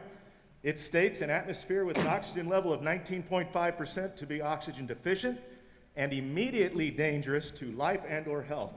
If lower, it requires employees to have self-contained breathing apparatus or a combination full-face pressure demand supplied air respirator with auxiliary self-contained air supply. This is OSHA government stuff, okay? At concentrations of 16 to 19.5%, workers engaged in any form of exertion can rapidly become symptomatic as their tissues fail to obtain the oxygen necessary to function properly. Increased breathing rates, accelerated heartbeat, and impaired thinking or coordination can occur more quickly in an oxygen-deficient environment. Even a momentary loss of coordination may be devastating to a worker if it occurs while the worker is performing a potentially dangerous activity, such as climbing a ladder. Concentrations of 12 to 16% cause tachypnea, increased breathing rates, tachycardia, accelerated heartbeat, impaired attention, thinking, and coordination, even with people who are resting. I will now demonstrate the air inside this mask.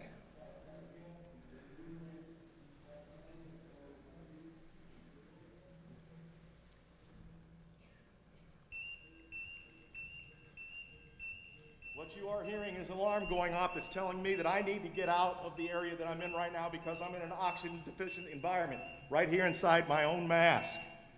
This took approximately 7 seconds to do. Sorry, I'll try to turn this thing off. It usually won't clear itself until it comes out.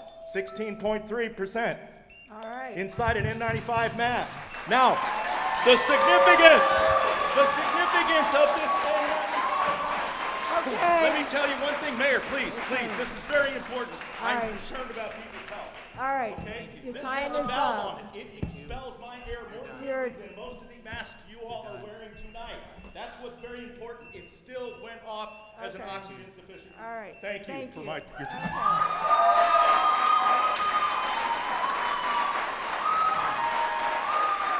Okay, our next guest is Danielle Eaton.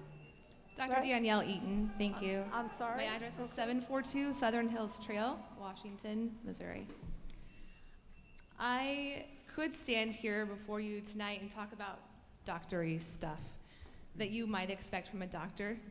The evidence is not clear on whether or not masks work or they don't. I think we can see that right now. I run an online education company that provides support for other physicians all across the world, excuse me. And you would think that right now what we would be concerned about in our company is helping doctors know what to do in regard to policies and procedures. And that's a part of our efforts, yes. However, there's another side to this story. The other side to this story is that doctors who don't support mask mandates, doctors who support medical freedom cannot speak out because they will be blacklisted in their own professions by people that might sit here in this room tonight. Other physicians cannot be here and speak their minds because they will be blacklisted by their own profession. Okay. All right, keep talking.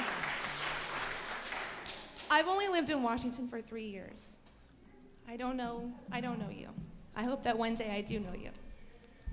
I didn't ever feel truly at home until I lived here. I have made the best friends I've ever had here.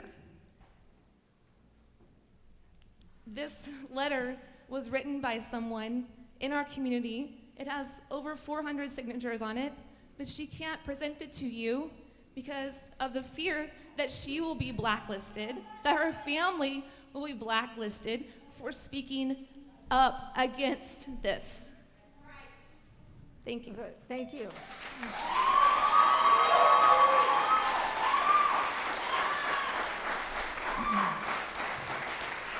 Okay, number 36, Kathy. Can you pull that? There you Kathy go. Path, 384 Oakwood Valley Lane.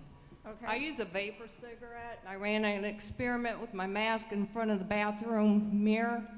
It comes out the front, up the top, out the sides, out the bottom. They are absolutely useless when you have a visual. For another thing, when it first came out, we were told not to wear a mask because we're too stupid and ignorant. We received cross-contamination.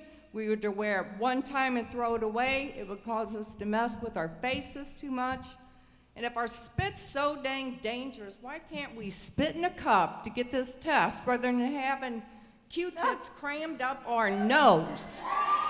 Another thing is for the doctors that are here that are saying how much they're protecting us, you have put off elective procedures, mammograms, breast cancer survivor, weakened immune system, chemotherapy, radiation.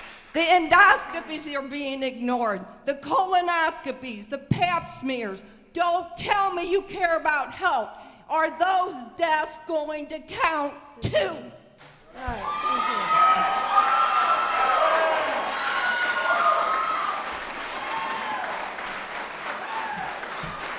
Okay, our next speaker is number 37, Tim Brinker.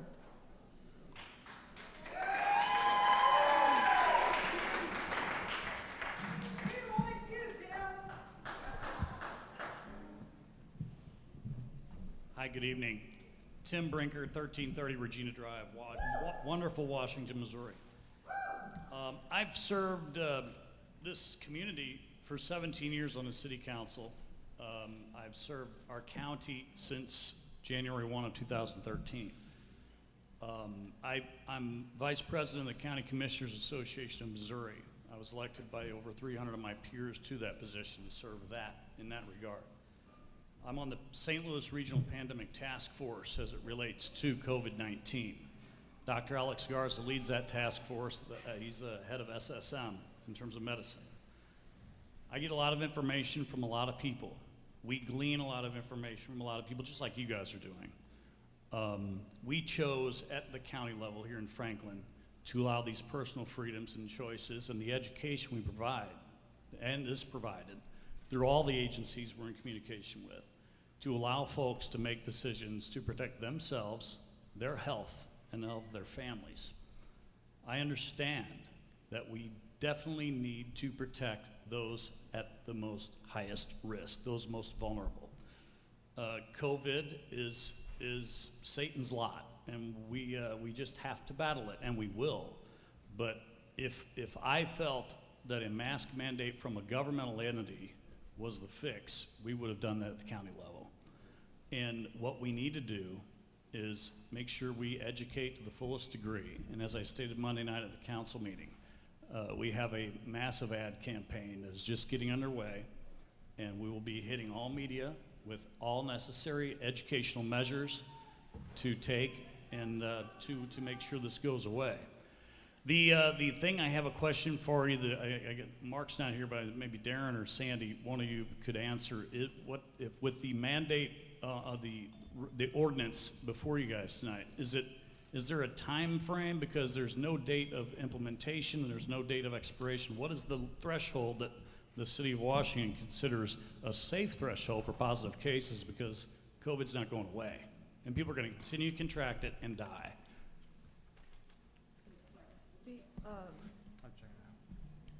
I just didn't see one in there. If you could perhaps look it up and announce it, that'd be great. The dates are blank. The dates are blank. Yeah, on the it right dates were now. blank. We're It'd be gonna up to fill the in council. dates, It says until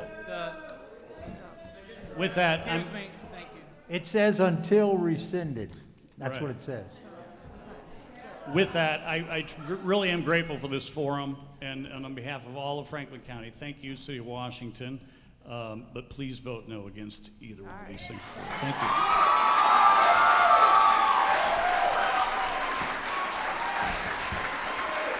Okay, our next speaker is Marianne Simons.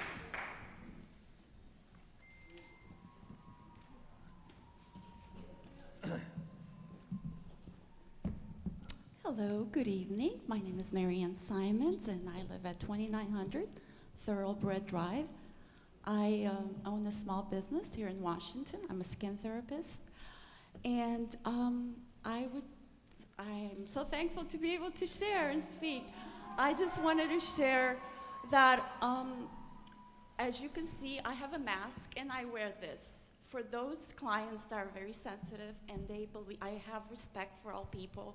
And I wear my mask during my services. So for everyone that wants to come in and are fearful, I absolutely wear my mask. However, I am here to share that it's absolutely unconstitutional and not right for us, for you as the city leaders to vote and to mandate on this. I believe that this goes against our rights. And when I first heard about all these mandates to shut down our business in order to, to bring, not to overflood our hospitals and to curb whatever is gonna happen, we were all gonna die basically. And we all respected that. And as a small business, it was really hard for me because I became an American citizen at 16 years old. My father escaped from tyranny of communism. And as soon as I heard that America is reaching a place where we are mandating that the government has the right to come in and mandate that churches can meet, now even in California, without even in a home group. Well, my father, we escaped from that. They mandated that people could not even meet. And you think this is not possible in America? Well, it is, because government tyranny is possible. It took a period of 25 years. And if we don't take back and as citizens speak out, and I'm so thankful for the freedom of speech yet in America, but I'm afraid that we are losing that freedom. And I'm glad that we are here together. Your And time let's is not up. just separate us, but bring us together. Thank and you. respect one another. All right, thank you.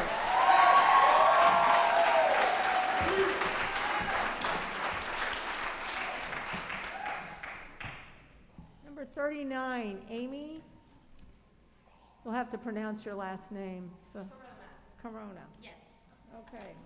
Yes, Corona. No. I've had a lot of jokes. So my name is Amy Pull Caroma. your the microphone. The microphone needs to be, pull it up a little bit. Is that good? There you go, that's good. Okay, my name is Amy Caroma, and I live at 45 Fernwood Drive, Union, Missouri. I lived in Washington for 14 years. found a beautiful house in Union and moved to Union, but I still consider Washington my home. And I was so thankful that Washington and Union have remained so free. And first of all, I want to say, I don't think you guys are tyrants. And I don't think these doctors are doing medicine because they want to make money. And I'm so sorry that that gentleman said that, because you are serving your community. And I had COVID, but the doctor's hands were really tied and couldn't give me the treatment I wanted that I requested. But I survived. I was very sick for 2 weeks. And I got it from my son who went to camp, and his counselor had it. Do I regret that I sent my son to camp? No. I was sick for 2 weeks. I had to cancel my trip to Colorado. I was going to go see my elderly mother. That was the cost. I would not risk being near my elderly mother who has lung problems. So I am asking you guys not to do a mandate in this city. It's a beautiful city, and I believe people are coming from other cities because there's freedom here. I won't even go to St. Louis. And I went. I had to go last week. And we left the mall early, we left the stores early, and I pulled back into Union. I was like, oh my gosh, thank you. So thank you to Washington for keeping your freedoms, and I encourage those that are on the fence, keep Washington free. And when I was pulling in here, I saw the picture of Jesus, and it said, I trust in Jesus. But I also thought of the scripture that says that perfect love casts out fear. And I think what's going on is there's a lot of anger and there's a lot of fear. But, you know, I'm willing, when I get around someone that has fear, I'm willing to wear a mask. And I'll ask the person next to me, are you comfortable with me not having a mask on? And I will put the mask on. That's love. It's time. Perfect love casts out fear. And I believe. Thank you. Yes. Thank you. I just want to say, what I want to say is just trust the citizens, the wonderful citizens of Washington, to walk in love. Thank you. Okay.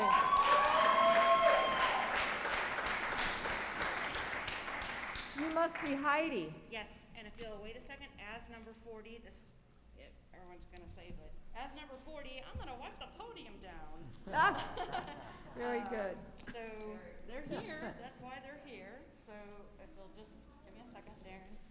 I won't start the clock if you're going to clean. That's Thank you. I'm not going to. Can I touch the mic with this? Tip? Yes, please do. Please do. Thank you. Okay, thank you so much. That was not a presentation. I like being healthy.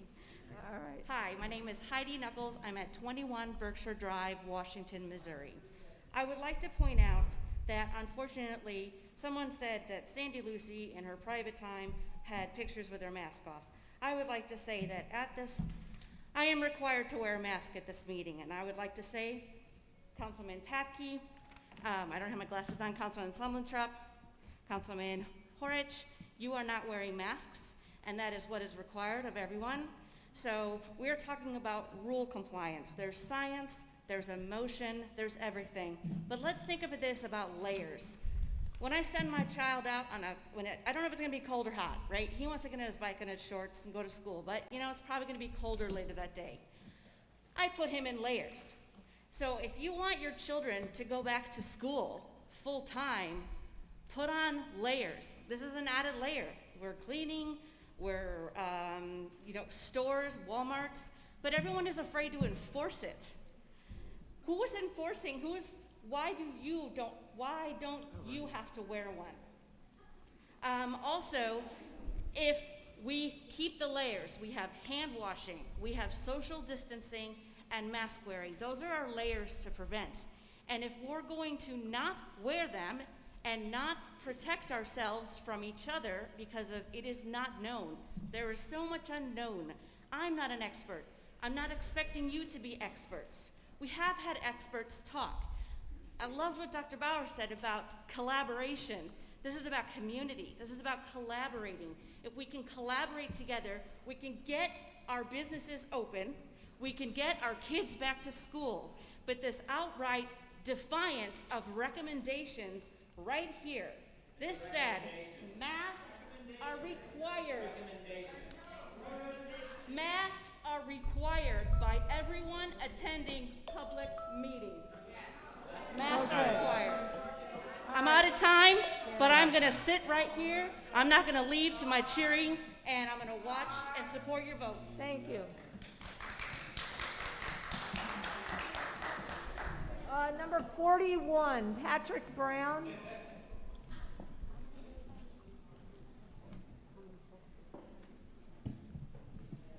My name is Patrick Brown, 15.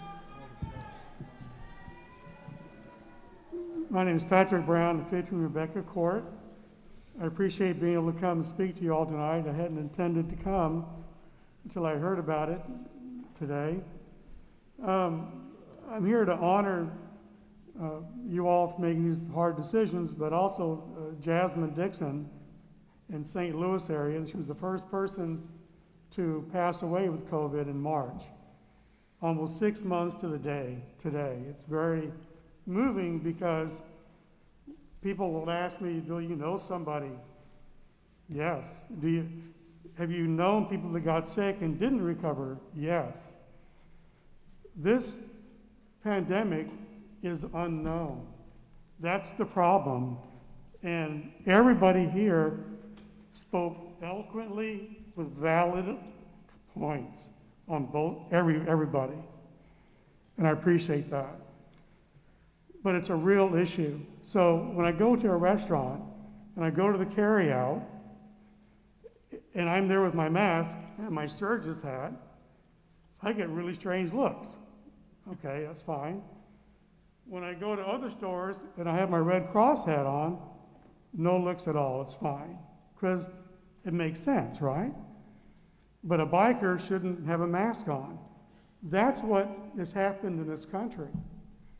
And we're so blessed that we have not had what happened in Texas. We haven't had the epidemic that's hit here. So let's prepare ourselves to be ready. All of you have great points. I fully respect everybody here. But please, when you go into public areas, put a mask on to protect yourself and the person that's there, because it takes two, not one. Thank you all very much, and I respect what you're doing. Thank you. And everybody here. Thank you. Our next speaker is Mike Rufkar, number 42.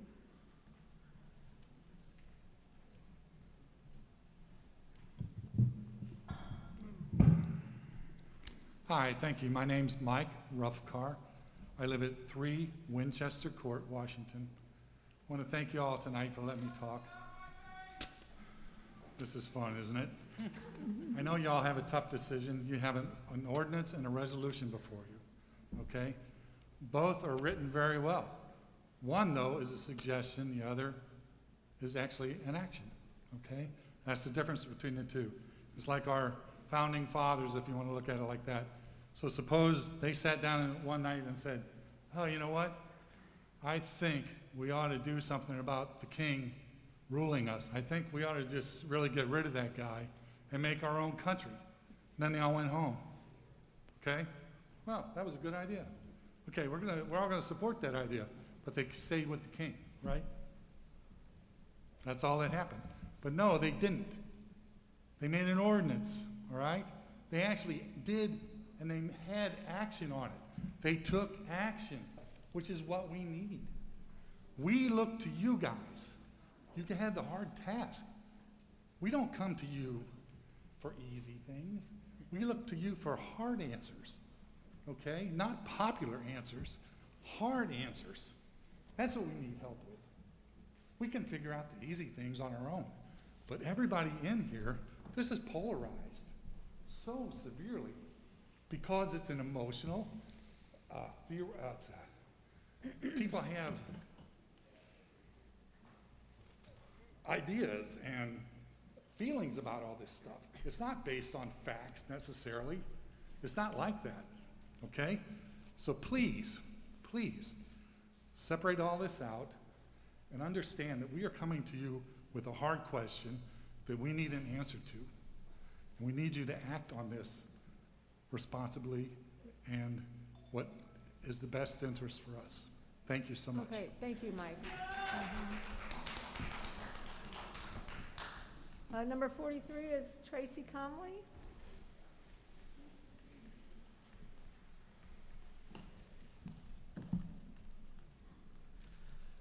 First of all, let me say I am in no way against anyone making a personal decision to either wear a mask or not wear a mask. I believe that's our individual choice. Second thing I want to say is in 2002, the Chinese government enacted their folks wearing masks, and you realize now we're 18 years later in 2020, and what are the Chinese people doing? They're wearing masks today. The other thing, Lake of the Ozarks months ago was all over the news because the mayor had refused to social distance or mandate any mask. Since May, an estimated 9.5 million visitors and tourists have visited the lake area from all over the United States. One would think, based off of the media, that the Lake of the Ozarks would be a breeding ground for COVID. Thousands in pools every weekend, thousands at bars, thousands at restaurants. That hasn't been the case. Morgan, Miller, and Camden County, which surround the lake, currently only have 674 cases to date. Why are they no longer on the news? Because the narrative no longer fits, as the cases have not skyrocketed. Another thing, I often scratch my head when I listen to the experts because I don't think their calculators work properly. I want to give an example of New York and California, and I'm going to let you know that both states had approximately 15,000 cases difference in April. I'm going to give you a 45-day time period from June 18th to 7/31. New York had an increase of 29,138 COVID cases. California had an increase of 338,098 cases. That's a difference of 308,960 cases, 10 times greater. The question is, what was California doing differently? Nothing that I can find. In fact, here's the LA Times article from June.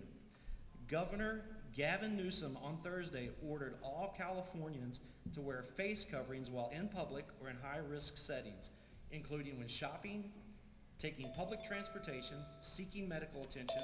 Growing concerns that increased coronavirus cases have been caused residents failing to Tracy, voluntarily your take. time is up. So All right, thank you. Okay, thank you.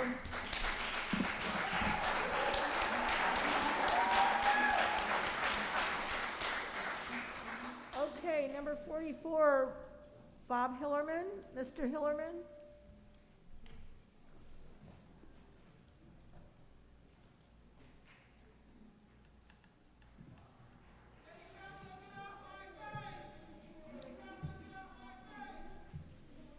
I'm Bob Hillerman, Senior, and I would just like to say, Wait a minute, can somebody, hold on. Hold on, Mary's, Bob. Mary's, We're going to turn the mic up for you. we're gonna Hold on. fix the mic. okay, thank you. There you go. Okay. There you go. I'd just like to say that I'm 100% in favor of compulsory masks. If it can save one father, one mother, or one child from a long hospital stay, or even death, it's a small price to pay to wear a mask. And if we follow the other rules, no large crowds, sanitary conditions, and keep the mask, I'm sure if we work together instead of against each other, we can drive this virus out of the United States, and we can have the life that we had before. Now, the other points have been pretty well covered. I'm going to save you time, and I want to thank you. All right, thank you. Thank you, Bob.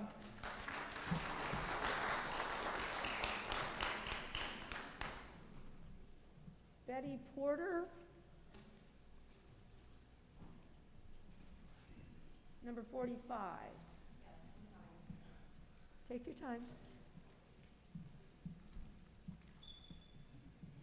Betty Portner, Okay. 1099 Beaker Road. And before I start here, I would like to ask the doctors or any medical people that are wearing masks, have been wearing them for years and take care of patients. Do you have any of these horrible medical diseases that they said you were going to get from wearing your mask? I don't think so, but they were all going to get that. But anyway, I was not even going to come tonight. I'm going to be 76 next month, and I knew there'd be a lot of people without masks. And I just, from what I understand, I wear this mask to protect you, protect you. You wear a mask to protect me. And I agree this doesn't stop everything. There's going to get some out.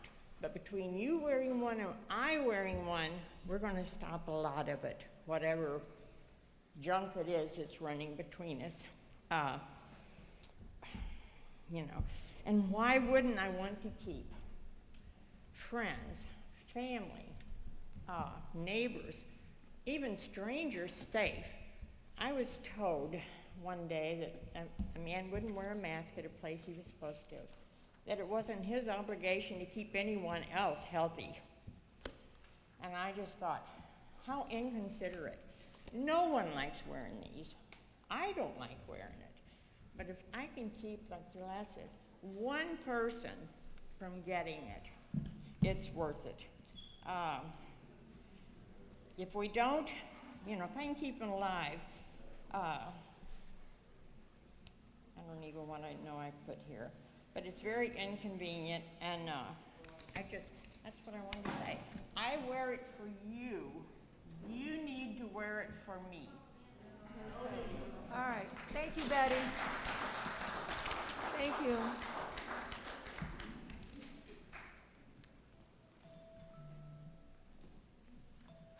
I'm assuming because you didn't say a name, it must be me, right? Well, Georgianne? Yes. Is that right? Georgianne Walther? Correct.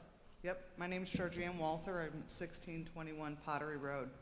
Everybody's been saying how this is such a huge decision, but it really shouldn't be that huge of a decision for something that's no more fatal than the minority and not take care of the majority. That's not what we were built on as a country. The majority rules, not the minority. We see this time and time again in the big cities right now. They're burning the places down. And what do? We bow to the minorities. It can't keep on like this. We're not outlawing the high-fat food that people are dying from heart disease, but we want to cover our faces to make everybody feel better. These don't stop anything. Have you seen somebody working with sheetrock wearing one of these? Sheetrock particles are much larger than a viral particle, and they go straight through. So we're just fooling ourselves. Somebody else made the point where all the biohazard bins, if this is such a horrible thing, instead you see them all over the Walmart parking lot. You can't go to church, but by God, we can go to Walmart and throw our masks all over. You know, and all the numbers for this follow the money. I was a firefighter, and when we had a horrible thing happen and floods came, we were actually paid as volunteers to go help people. It was follow the money. It's always been about the money. The more cases, the more the hospitals get for the treatments. And one thing I haven't heard anybody out there say, I've heard them outside, I don't know if you all have heard them, but they've been saying the same thing. Washington City Council, stay off my face.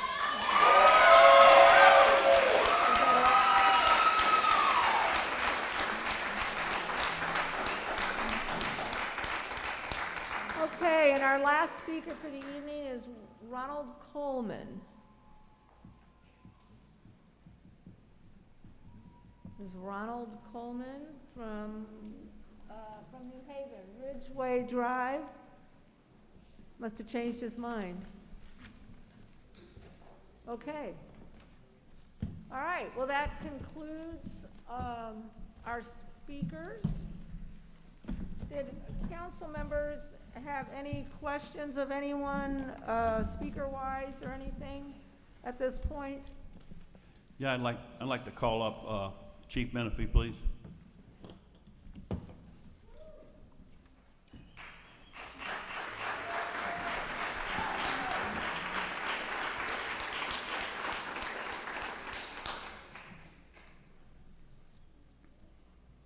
Chief Menifee. Chief, you explained at several council meetings, and we have discussed this and discussed it. Could you tell the people that are in here right now how you're going to police the masking?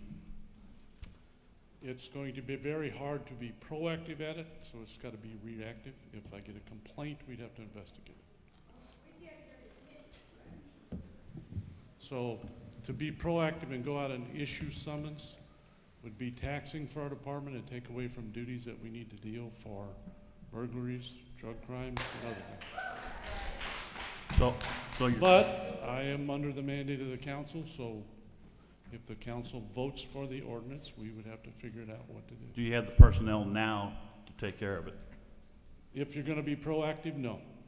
If you let us be reactive and handle it by complaint, it will be busy to begin with, but we could probably make it. Well, that's what concerns me is if we're gonna be giving tickets out and we're $15 tickets, I'm against having your guys run around town and look for people without masks on when you should be finding drug dealers.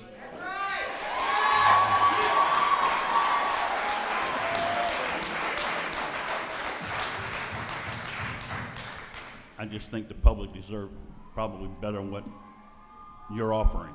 I would prefer to be reactive for this ordinance. Thank you.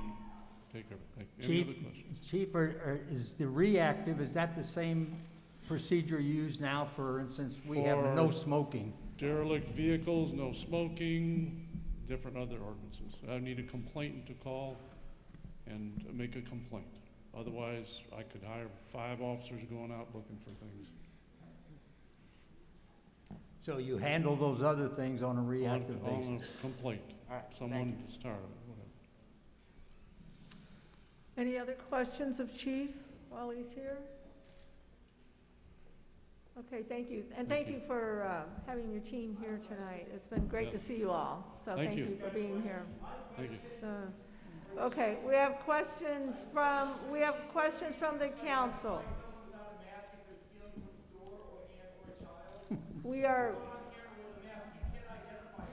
Our questions are from the council tonight, so. If you come by the station, I'd be happy to talk with you, so. Okay, all right.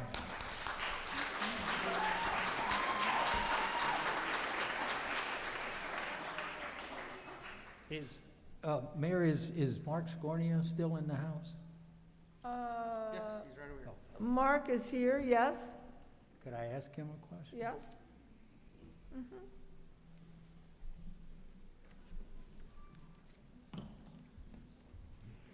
Good evening, Council. Mark Scornia, Emergency Management Director.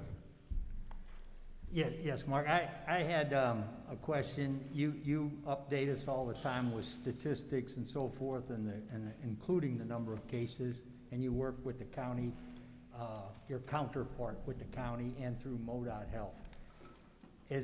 As I wrote down, and I want to make sure that this is accurate, when we first brought this issue up to this council back in, I believe it was around July 20th, give or take a day or two. At that time, the cases in Franklin County numbered 400. As I understand this morning, those cases have gone from 400 in the last month.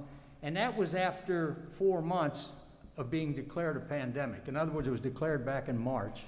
4 months later, all right, Franklin County had seen 400 cases, 4 months. In the last month, we are now down up to 768. Is that correct? That is correct, Councilman. Excuse me, we have a conversation going, so excuse me. This is between Mark and Mark.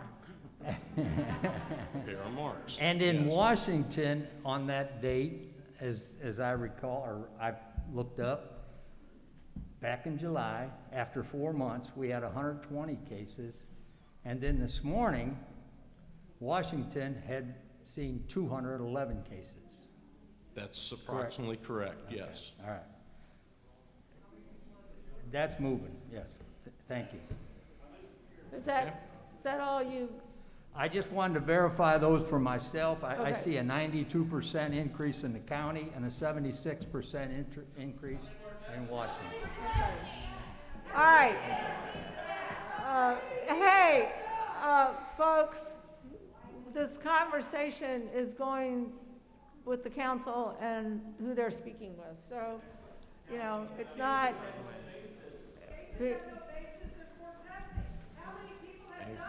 Any other? We can ask. Any other questions, Councilman? No. Okay, do we have any other questions of Mark? No. Okay. Thank So, you, thank you, Mark.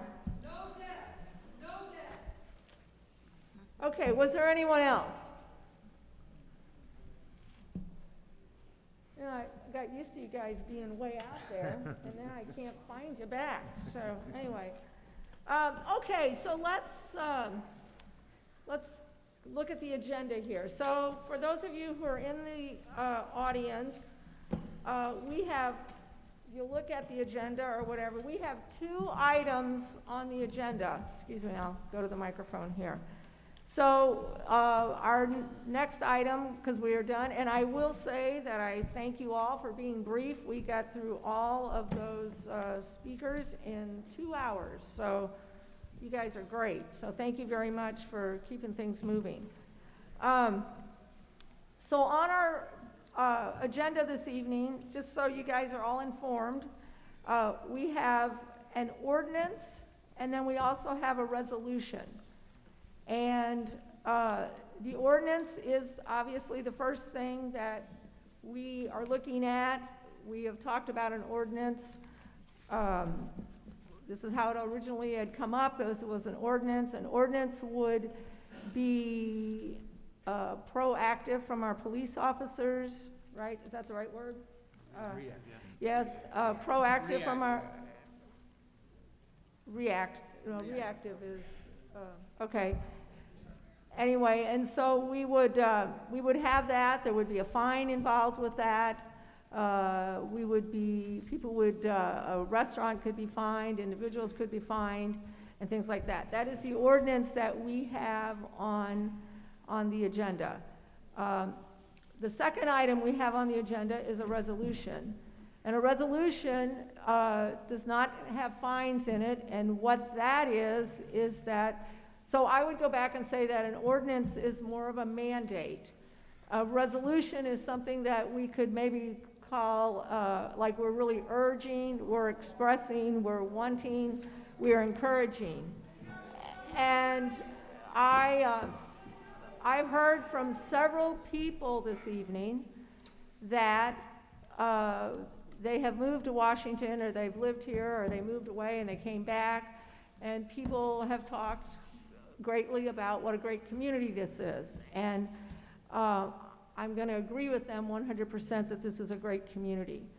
So whichever one of these pass this evening, I would hope and believe that we as a community, and those of you who are outside of our city limits and outside in other communities, but that we could all come together and work to protect others, to protect ourselves, but really make a rallying call to get this under control. Whether it's a mandate, but if it's a resolution, we need your help, okay? And we're going to need help from everybody to take it serious. And the county now is coming up with an education campaign. We have talked to, Steve brought it up with Eric from the hospital about some type of education campaign and things like that. Now, I'm not advocating either one.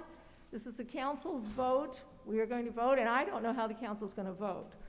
But I think that, you know, obviously we can look at the numbers that we were just talking about. The numbers are going up. Yeah, there may not be deaths, but the numbers, there has been a spike in numbers. And when you look at the charts, you do see it. And I think, though, that we all need to take it serious and rally somehow to protect each other. So with that said, I think that, does any councilman have any questions or comments? Or does any council member want to make a statement or have a comment? I would just like to bring something up in the ordinance. Maybe I'm not understanding the legality part of an attorney's paragraphs in here, but I want to read this paragraph and then ask a question.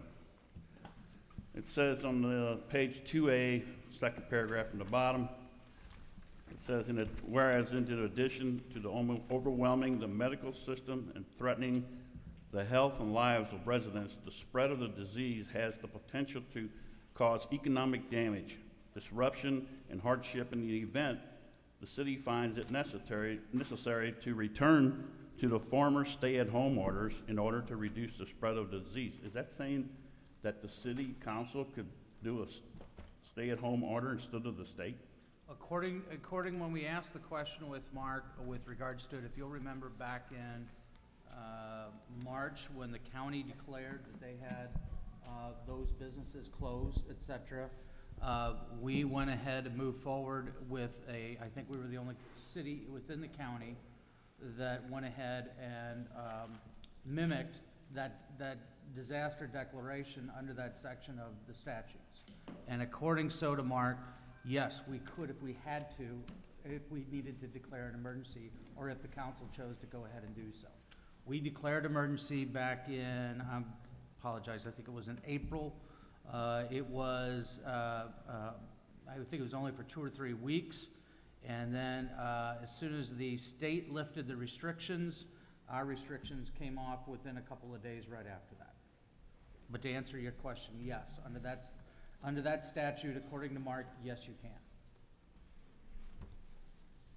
Thank you. Any other questions from council members? I'd like to say something, please. First of all, everyone up here tonight is the relative newcomer to this council. Everyone that I've worked with so far has came here to make this a better and more viable city. No one here sitting at this table thought a year ago when they ran for this position that we'd be tackling a national pandemic and would get down to this meeting tonight for us to make a decision on this. I agree with Commissioner Brinker that this isn't going to go away. Like I said, the deaths may not be there, but there are still the cases out there. And I ask the people to remember that in these towns when you go into these small businesses. It may be the owner that's there 5-6 days a week by themselves. They can't leave. So they may not want to put that mask information up for you to wear because they might not want to lose a sale.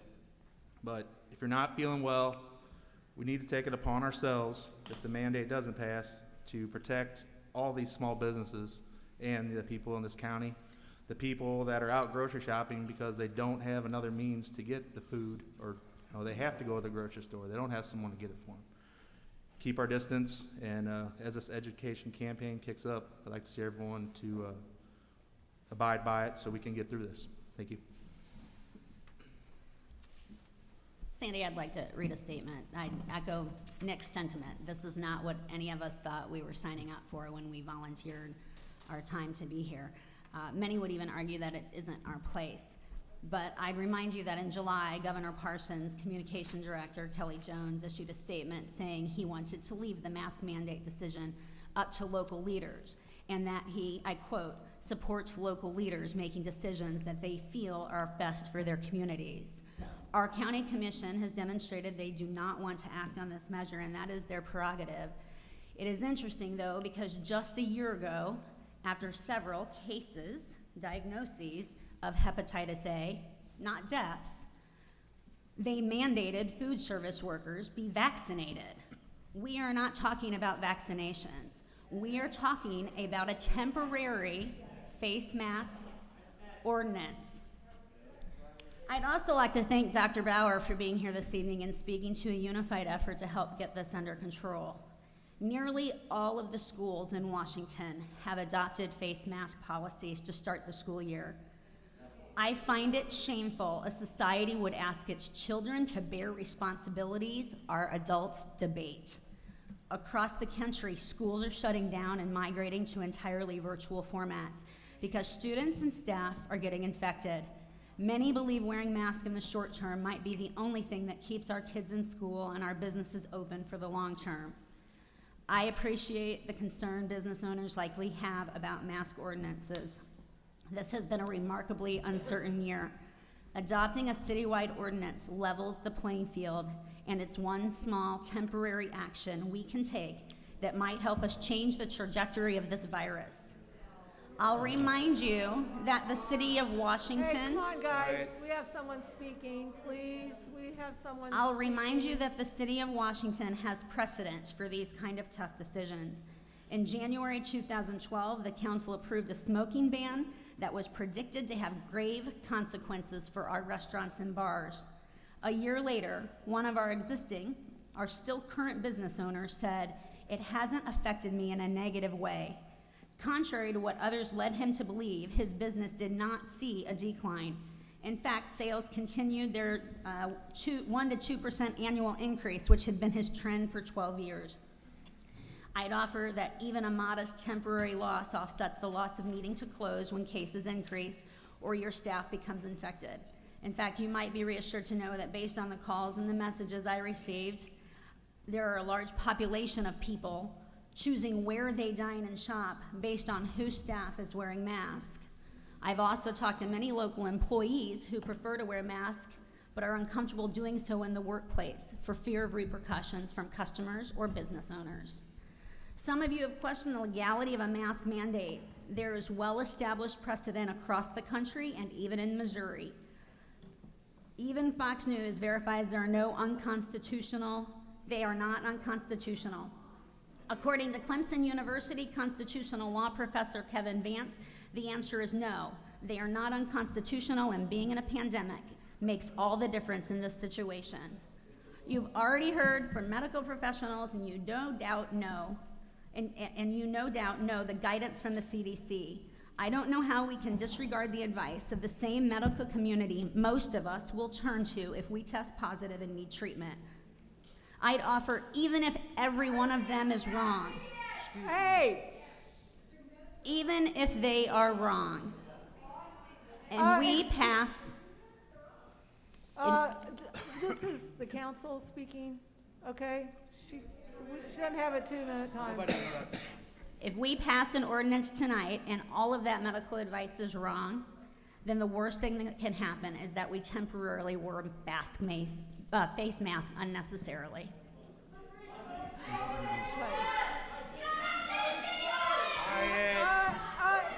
Excuse me.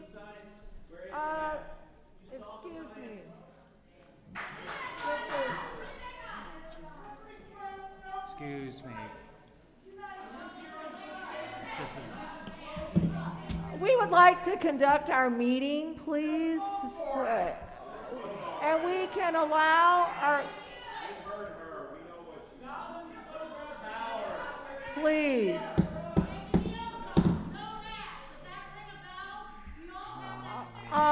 Folks, we're not... Would you please allow... This is not... Would you Ladies please and gentlemen, allow us to have our meeting? Ladies and gentlemen, This please, is a on behalf of meeting. the city council, would you all be quiet so we can continue this meeting? Thank you. This is our meeting. We have discussion before we vote. This is how we operate. Okay? This is nothing new. This is how we do it. We have discussion. Anyone else? Yeah, I'd just like to thank everybody for all the emails that was sent out. I didn't respond to any emails because there was over 300 emails, and if I didn't respond to one, I was going to respond to all. So I've got all everybody's emails and phone calls, and I appreciate all the effort that everybody's putting into this, and hope we can get a good ending to this virus eventually. Thank you, Joe. I'd like to say the same. I appreciate the emails, and just like Joe said, I didn't respond to any because you missed one and I missed all. So thank you for those. Whether you agree or disagree, it is difficult, and it goes with a heavy heart and with a lot of thought. So I don't want anyone to think that it's an easy decision. But I do appreciate the city of Washington and the community speaking out, because you have that right to do. Thank you for being here. All right. Anyone else? Okay. Anyone else? Yeah, so I suppose that we will go ahead now and read the ordinance. I guess just the one item for clarification, I guess, if the council wants, if you would like to put in a date, as was mentioned earlier at the end. I think Steve had brought it up in section 9 of page 4. Section 9 of page 4 of the ordinance, they were asking earlier about dates, if it would go in full force and effect. If you wanted to include those in the ordinance, we'll need to go ahead and do that, because those are left blank at this time. at least, at minimum, the way it is on section 9, you'd have to put in a date of when it goes into effect. If you read it as it sits, it shall remain in effect until it is rescinded, superseded, or amended. And that was the same way that we had done our, Emergency declaration, that's correct. We had Yes. done that the same way, because we weren't. Correct. We didn't know what we were gonna do there. So if you want this, I mean, I guess what we could fill it out is that it would begin tomorrow if it passes, or whenever. Do you want to discuss it after we decide whether or not it passes? That's fine. You just wanna make should, sure that you that should needs have a clarification. date You should put have a in date. You should and have a agreed date. upon before we go any further. Darren, would the city need any time to get the word out to businesses and so forth? Yeah, I'm sure you would if you were gonna go ahead and do it. At least probably, at least a week to go ahead and do so would probably help, correct? Well, then I would suggest that. What's today, the 19th? A week 27th. would be the 26th. 26. If that's enough time for the city to get word Or out, do we need that's to what go I'd to suggest. September 1? Or, I mean, what is? I think a week gives us enough time if it passes. A week? Did you get that, Mary? No. Oh, shoot.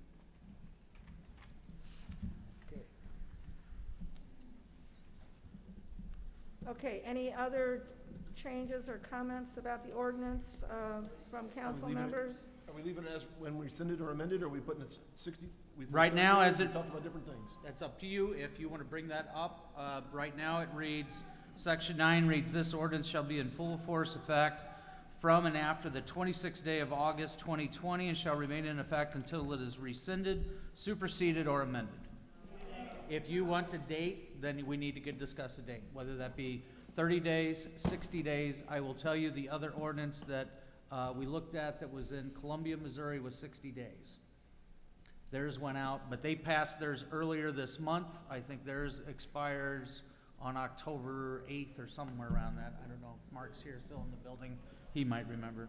Mark, do you Mark, was it remember? 60 days in Columbia is what I remember?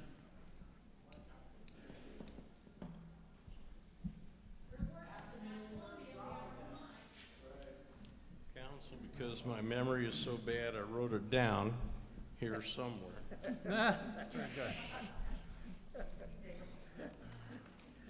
I did put an email out today on this in answer to Councilman Wetzel's question earlier. Columbia was actually 90 days 90, when they thank you. put it Sorry. into effect. Branson did 30 days. Jackson County was until rescinded. Clay County was 30 days. Johnson County was 21 days. Joplin was 5 weeks. KC, Kansas City was just until the expiration of their emergency order. Springfield was 90 days, and St. Louis is until rescinded. Thanks for having that information. Thank you, Mark. Thank you, Mark. Okay, so 30, 60, 90?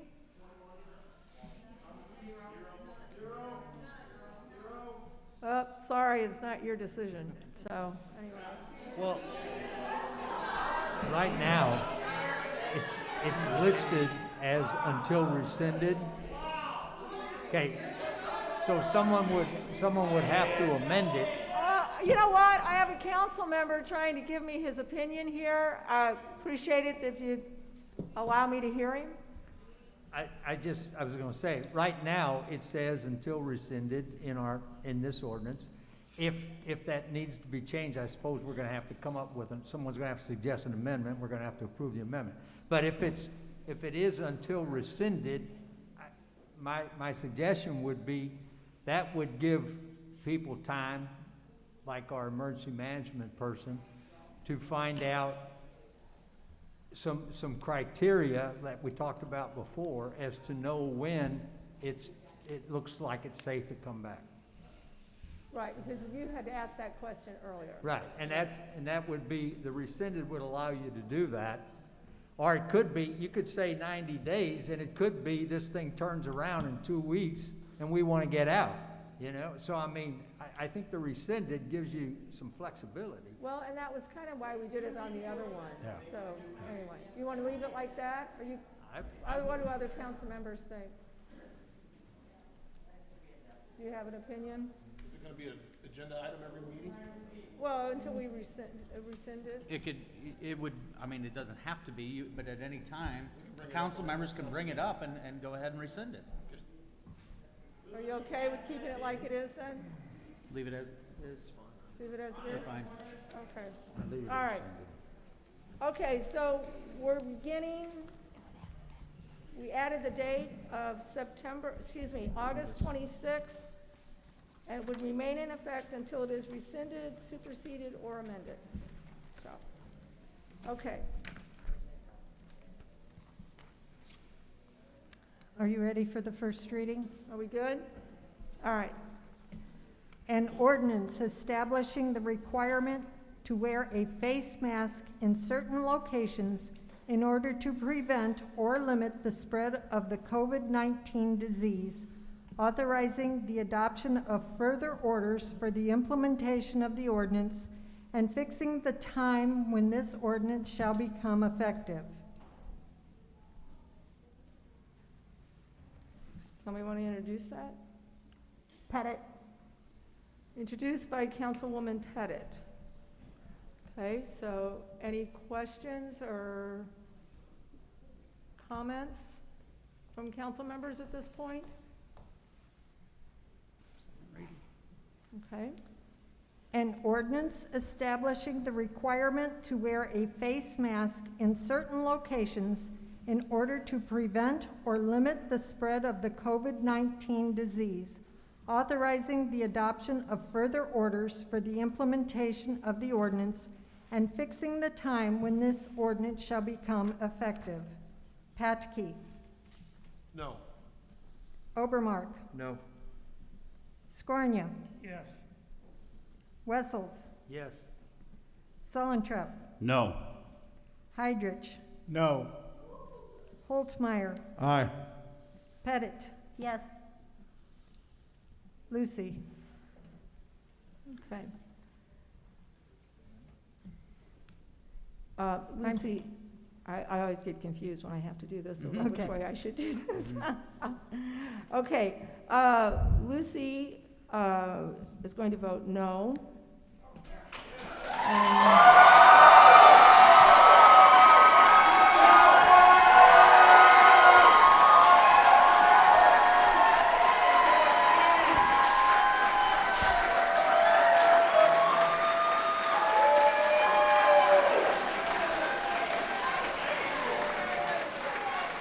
Now, we're not done with our meeting yet, though.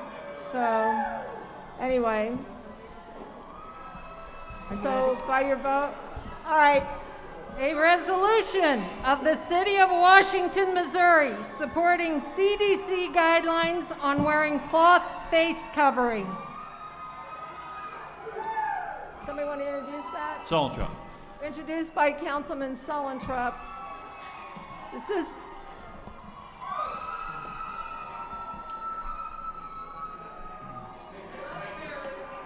Huh?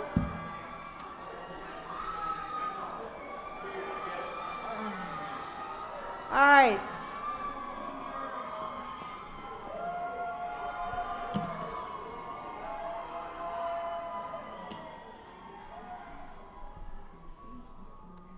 So now we have the resolution. And a resolution, let me look through my notes here, needs a reading and an introduction. And then a Someone needs to second. introduce it. I'll second.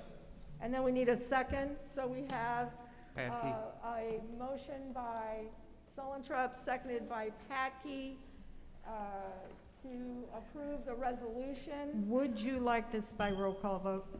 Yes. Patke. Yes. Obermark. Yes. Scornia. No. Wessels. Yes. Sullentrop. Yes. Heidrich. Aye. Holtmeyer. Aye. Pettit. Yes.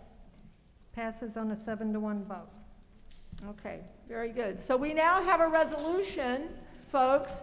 And I heard numerous of you say tonight that we can all rally together and we can do this, and I expect and would hope that you all could help us to get this done, because we do see that this is not a mandate, but we need your help, okay? So we need your help to get this done. Motion to adjourn. Second. All those in favor? Aye.